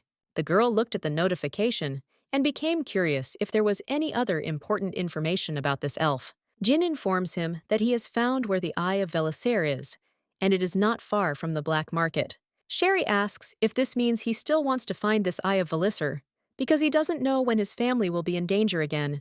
The lady says that she wants to help him there, and as soon as they finish this matter. The guy looked at her and agreed, then said he would sign the contract. She reminded him that he hadn't read the terms of the contract. Elaine says that he has no other choice anyway, and especially since he can't read. The main character thought that he had just been so doubtful, and now he had changed his mind again. The guy claims that he knows for sure that her name is above his, and asks if that's true. The lady asks in surprise how he read it, and then says that it's a pity that it's not her name, but his employer's. The elf asks who he is, and the girl thought that this is the main character whom he will have to help until the very end. And this is Castle. Sherry says that this is the crown prince of the empire, and the boy says in surprise that this is where she knows him from. The notifications indicate that Elaine is slightly displeased with her words. The elf says that this doesn't suit him, and that if he doesn't like this agreement, he's going to kill everyone, and therefore hopes that she wasn't lying about the invisibility potion. Elaine says that if his employer is the prince himself, then killing him will be unprofitable. The guy says that they have 2 months of work ahead of them, and at this time, the girl began to wonder if she would even be able to complete the quest with him. 3 days later, the guy asks Nuna if she's ready. She tells him not to rush her, and then asks if he knows how hard it is to put on a dress alone. When the elf saw the girl, he was very struck by how beautiful she looked. The lady suggested they go to the black market. In a few minutes, they were already at the appointed place, and Sherry became interested in whether this was the same black market because it looked much brighter and more respectable than she thought. The little girl understands that this is all just an optical illusion, and therefore she must begin the plan. The woman turns to the man, and he asks in surprise what happened. She says she wanted to sell the slave and buy a new one. The man asks if she bought it here. The lady insists that she did, and that he smells too bad and is too brazen. The gentleman apologizes that their product did not suit her and assures that he will do everything now, and therefore offers to follow him. The main character thought that this was great, because so far everything was going according to plan. When the man took off his hood, he saw that it was a raccoon, and at that time, Sherry thought that the elf would have to try a little for the quest. A few hours ago, Elaine screamed and insisted that he didn't want to, and asked why he had to become a slave. The main character explains that this is just a disguise to get in there, and believes that if someone hears, they might misunderstand everything. The girl explains that she's not actually asking him to become a slave. The boy insists he doesn't want to become a raccoon, because he's too ugly. Then the lady realized what the problem was. The message indicated that he was displeased with her sudden behavior, and showed little interest in her behavior. After reading about this, the little girl doesn't understand what kind of interest there could be, but then suggests listening because there is a reason for this. Sherry explains that her invisibility potion only lasts for 2 hours, and even if they manage to get to the black market, they don't have much time. Elaine asks what this has to do with the raccoon. She explains that raccoons usually smell bad, which is why they're kept in separate cages. Raccoons, unlike others, are not particularly popular and are poorly guarded, so it will be easier to escape. The girl reminds him that he said he wanted to free his family from prison, and then claims that that's why he has to become a raccoon to get in there. The main character tells him that when he gets into a separate cell, he must immediately drink the potion and escape from there. Before the auction begins, he must stun the guards and open all the cages so that his relatives and other captives can escape. The guy says that it's easy to get out of the cage and knock down the door, and then asks in surprise about the slaves in shackles, because he knows he won't be able to help. Elaine says that only Valak can remove the shackles, and the lady asks if he thinks so. She didn't teach this. Sherry reminds that she said that she has a plan, and she knows a way to remove the shackles, and to put this plan into action, she needs the power of the green mask.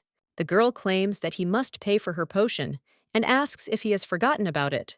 The guy enthusiastically says that Nuna is amazing, and the girl tells him to call her mistress. At this time, the main character thought that as soon as she took off her cloak, the inventory volume reached its limit, and therefore Elaine had to do everything clearly and without errors. Sierra wrote a message that the main character looks very cute and sexy in this outfit, and suggests taking off this stupid cape completely.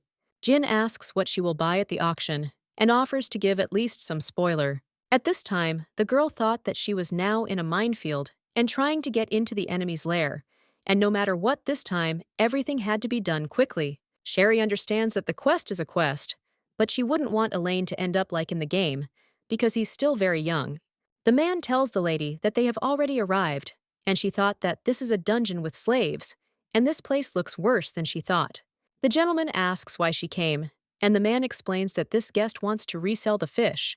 The gentleman says with delight that she came to the right place, and then asks if he can check what kind it is, and when he takes off the hood, he screams and says, "Yes, it's a raccoon!" At this time, the elf does not understand what kind of reaction this is, because he doesn't even smell. The gentleman asks how much the lady would like to sell it for. The lady says she wants to put it up for auction.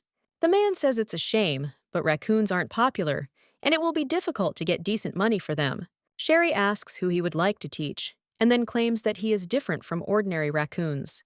The gentleman offers to explain in more detail how he's different. The lady replies that it was she who brought him here. The main character screams and asks if he knows her, and also asks if he is new, and then claims that they have recruited a rabble. Sherry angrily says she'll have to personally go up to the 4th floor and speak with the owner. Upon hearing this, the gentleman apologizes and then claims he'll immediately put it up for auction. The lady insists it should have been done that way from the start and asks who the idiots were. The man asks how he should introduce this fish. The girl says it's a slave owned by the Nightmare Lord's lover. The men are very surprised to hear this, and the main character doesn't understand why she just got goosebumps. The man says that they will do everything right away and bow to her, and the girl asks where they will go. At this point, the main character thought that she wouldn't do this a second time, even though she knew she'd come up with this plan herself, because she believed she'd be happy if he didn't find out and kill her. Sherry assumes that Cassell and Adam will arrive in the capital only in 4 days, and therefore she can be calm. Suddenly, the girl doesn't understand what it was, or what that familiar look was, and the man asks if she has any complaints about the service. The lady says that they have to give her something, and he asks in surprise what she's talking about.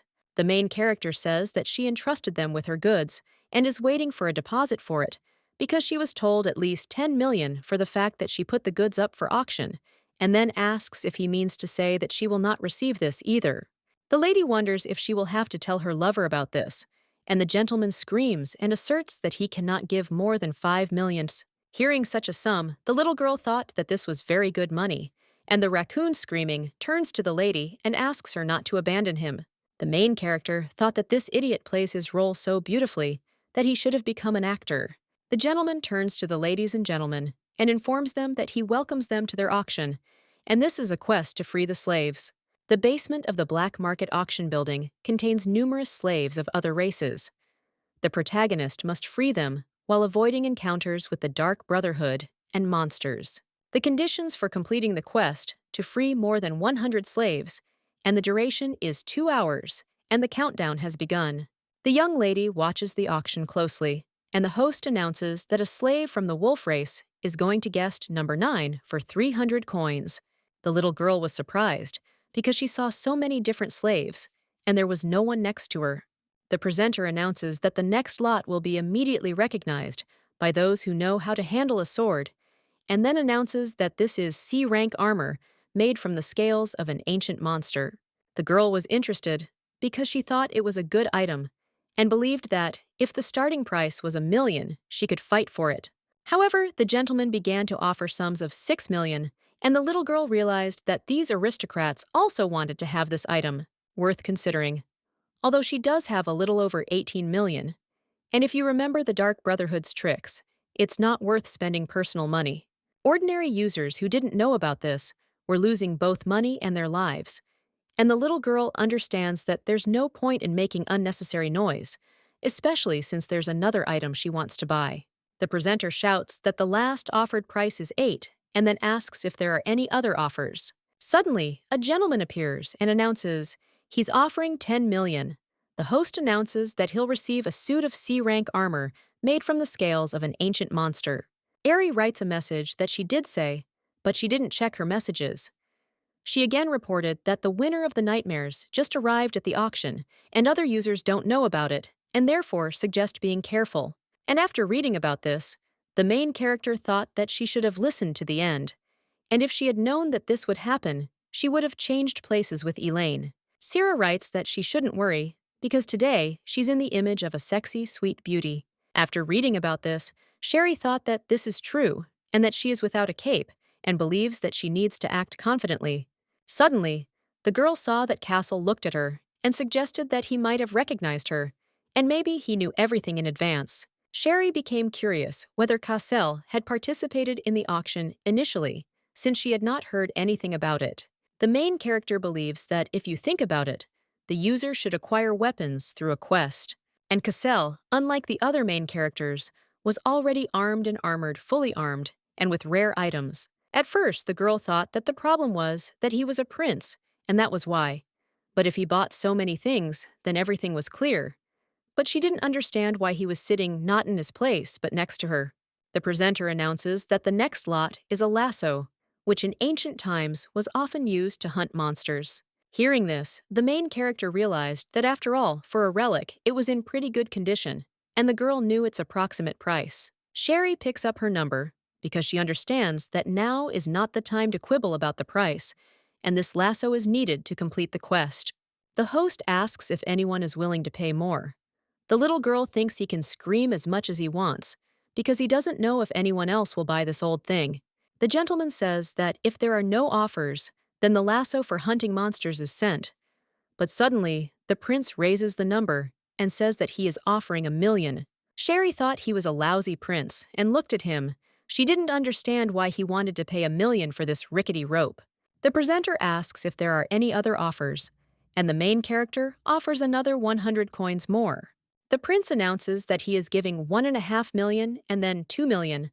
The girl announces that she is giving 3 millions, and the host says that it looks like guest number 38 really wants to get this lot, and he has a feeling that the hunting blog itself is patronizing her. Sherry looked at the prince and wondered what he would do now. He stood up and said 3,200,000, and they began haggling again. The presenter shouting says that there is a tense struggle, and that this is the beauty of the auction. The main character saw a message that said she had 1 hour left, and she realized that there was little time left. Sherry thinks that it would be time to slowly leave there to help Elaine, and then picks up the number and announces the amount of 5 million E. The presenter turns to the gentleman and asks if he will name a higher price. And at this time, the main character thought that, if she raises the price, she will not just leave it like that. The prince says that he refuses to bargain and gives this guest an old lasso for hunting monsters. The host claims that it was an amazing battle, and the lasso goes to guest number 38. At this point, a man approaches the lady and asks how she will pay. She says she will pay in person. The main character thought that this Cassel was a nasty bastard who only got in her way, and he did it on purpose. When the lady paid, she thought that time was running out, and she needed to hurry, because she believed that Elaine had probably already freed the slaves and made his way into Valak's room. When the girl grew tired, she felt someone grab her hand. The gentleman asked her where she was going in such a hurry, and then informed her that the auction wasn't over yet. Sherry claims she's already bought everything she needs. He asks, surprised, if she came here to buy some junk. The lady asks why he addresses her informally, and the man says that if she doesn't like it, she can also address her informally. The girl takes her hand away and says that she doesn't want to, because she can only talk like that with friends. The prince says that these are hurtful words, because he thought they were friends, and then hugs her. The little girl, surprised, asks what he means. Suddenly, the lady saw the head of the Dark Brotherhood, Valak, who, screaming, ordered the sacred water to be brought. The gentlemen ask in surprise what kind of monster this is, and they do not understand what other sacred water they are talking about, since they believe that only the pontiff and the saint can control it. At this time, the main character thought that something bad had happened, and if he sprinkled it on the invisibility potion, it would lose its power, and this would mean that Elaine's plan had failed.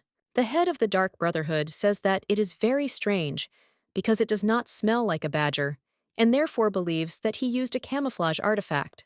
The man insists it doesn't matter, because he'll die soon anyway. Hearing this, the girl realized everything had gone wrong.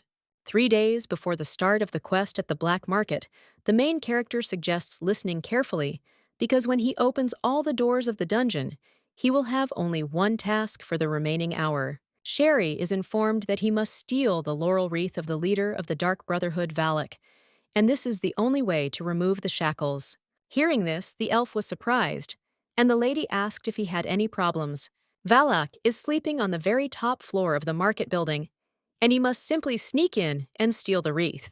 The lady says that if everything goes as planned in this quest, Valak will not do anything, and even if he wakes up, he has an invisibility potion. Sherry says that he is the Green Mask, and suggests not to be afraid, because for him, stealing is very simple, and if you don't get distracted, everything will end quickly. Sherry tells him not to do anything extra, and just take out the wreath, and if there are other treasures in that room, then he should under no circumstances be distracted by them. At this time, the main character does not understand what happened there.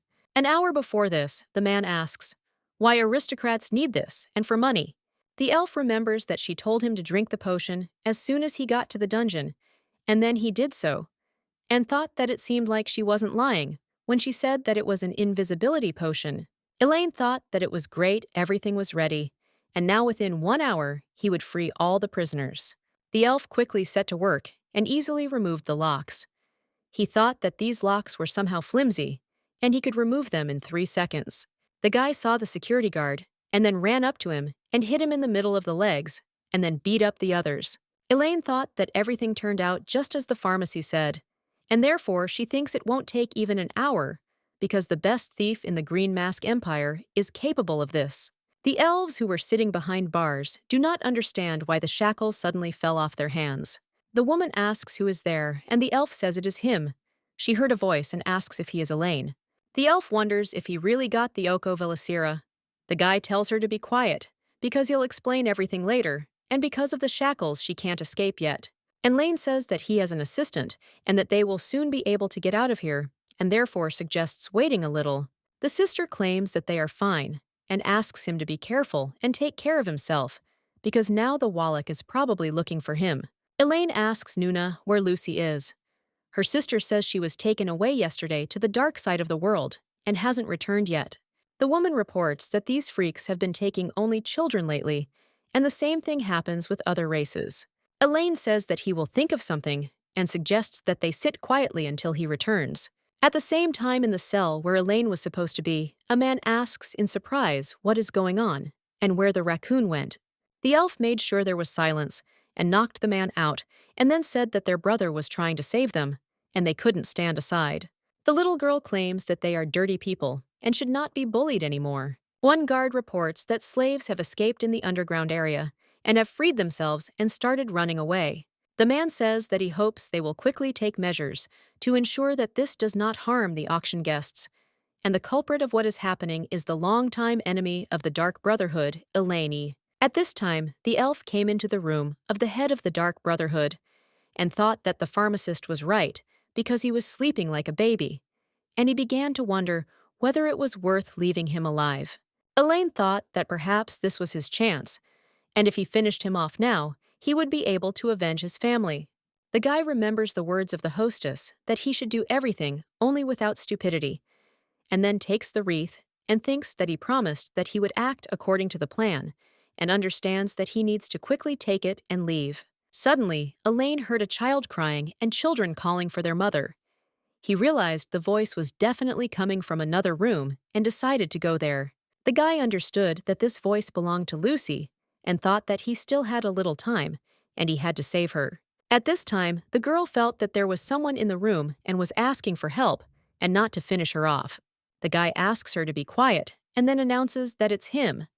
The little girl, surprised, asks if he's really her uncle, since she can't see him. The elf explains that he used magic to save her, and then says that he will soon get her out of there, and that she should not be afraid. And at that time, Vassal woke up and said that there weren't enough children, and as soon as they grew up a little, their taste changed, and therefore it was better to eat them before they had time to grow up. At this time, the guy thought that this was the man who was sleeping, and realized that he was the same height as him. The man says that it's strange, because he doesn't understand how she managed to remove his magic, and then surprised asks where the smell is coming from, and thinks that there is someone else there besides her. The vassal says that of course there is a way to test this, and then pours out a glass of wine, and says that he thinks this will help. The man says that he thought that the raccoon smell was coming from, and then asks if he thought he could trick his nose and calls him an idiot. At this time, the guy hit him and thought that he needed to leave quickly before his people came here, because he had to meet with the pharmacist. Elaine reflects on the fact that the one who was sleeping on the bed woke up, which means he was not alone and does not understand where he made a mistake. And the man asks how he dared to attack him, and then screaming orders the double to grab him. The guy realized that the real Valak was small, and the Valak they knew was only a puppet. The elf felt hurt because he couldn't keep his promise. At this time, the man announces that he is betting money on the one who can tame this slave, and whoever does it the fastest will give the elves away for free. Wallach announces that the starting price is 10 coins, and then announces that they are starting their auction. At this time, the bidding began, and the guards held the raccoon and called him an ill-mannered slave. The man comes closer to the guy and says that he needs to be punished, and then uses magic. At this time, the main character saw that the camouflage artifact had been removed, and an elf had appeared instead of a raccoon. Valak orders the torture instrument to be brought, and then announces that today he will taste the elf. Hearing this, the main character thought about, what if he does this and everything happens as it was originally planned? According to the game's plot today, Elaine falls into the hands of a psychopath, and something terrible happens to him. He will become dark and lose his personality, so she told him to take the wreath and leave there immediately. The girl understands that her plan was perfect, and she became curious about what happened there, whether it was a Wallach trap or a simple accident. Sherry realizes she must save Elaine quickly. The man tells them to pay the money and get in line. The prince asks if she's also bet money. Hearing this, the lady realizes there was a castle involved, and he asks if she intends to participate in all of this. The little girl suggests not to misunderstand her, because he originally belonged to her, and then she leaves. The message states that the Nightmare Lord has some interest in her actions. The lady approaches the arena and then takes the voice amplification artifact from the assistant. Voice enhancement artifact is a special artifact that increases the volume of the voice during an auction. Sherry tells everyone to shut up, her voice cutting through everyone's ears. She turns to the man, calls him boss, and then says she has an objection. The main character says that this is her slave, and she brought him to resell him, and then asks why they arranged the auction here without asking her. Sherry asks the fat man who he is to decide. Valak claims this can't be true and that he has infiltrated the Dark Brotherhood. The lady asks what kind of nonsense this is, and when he managed to buy this slave, and also asks if he has any proof.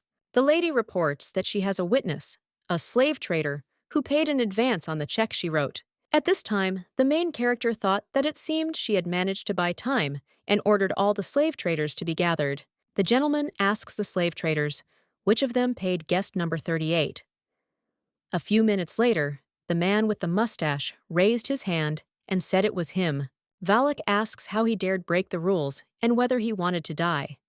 The slave trader explains that it was she who first asked the guest if he knew who she was. The man explains that she spoke as if she knew him, and he could not do anything, much less this guest. But suddenly, the main character interrupts him and screams, saying that she said that she is the beloved of the Lord of Nightmares. At this time, the message was written that the Lord of Nightmares was watching her actions with interest and was interested in what she would do next. Valak thought that he was finished and then bowed his head and told the lady that their worker had misunderstood and made a mistake. The man says that since this is how it turned out, maybe she wants to replace him with another slave. The lady says that there is no need to do that, since she has checked everything that is necessary. Valak, surprised, asks what she means.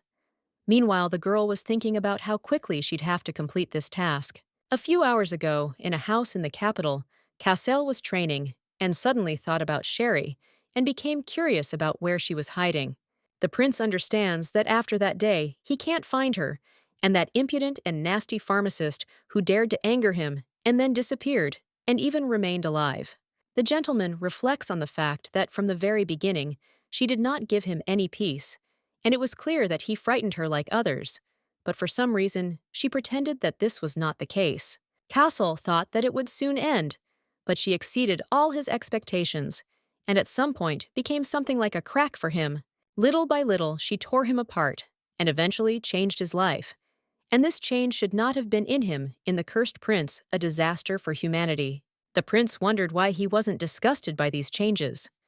Adam approached His Highness and informed him that everything was ready for the offensive. The gentleman asks how the search is going, and he asks if he means that pharmacist. Adam reports that they've checked all the surrounding areas of the duchy, but there's no news yet. Cassel says he'll handle it himself. The count asks if he's planning on holding another training session. The gentleman says that's enough for today. The prince says that to catch a rabbit, you need to set a trap, and to set a trap, you need bait. And then he says that they will go to the auction. At this time, Cassel thought that this girl, without any fear, introduced herself as his beloved, and judging by her impudent behavior and manner of speech, this is definitely the one he is looking for, and therefore he became interested in what his beloved is capable of.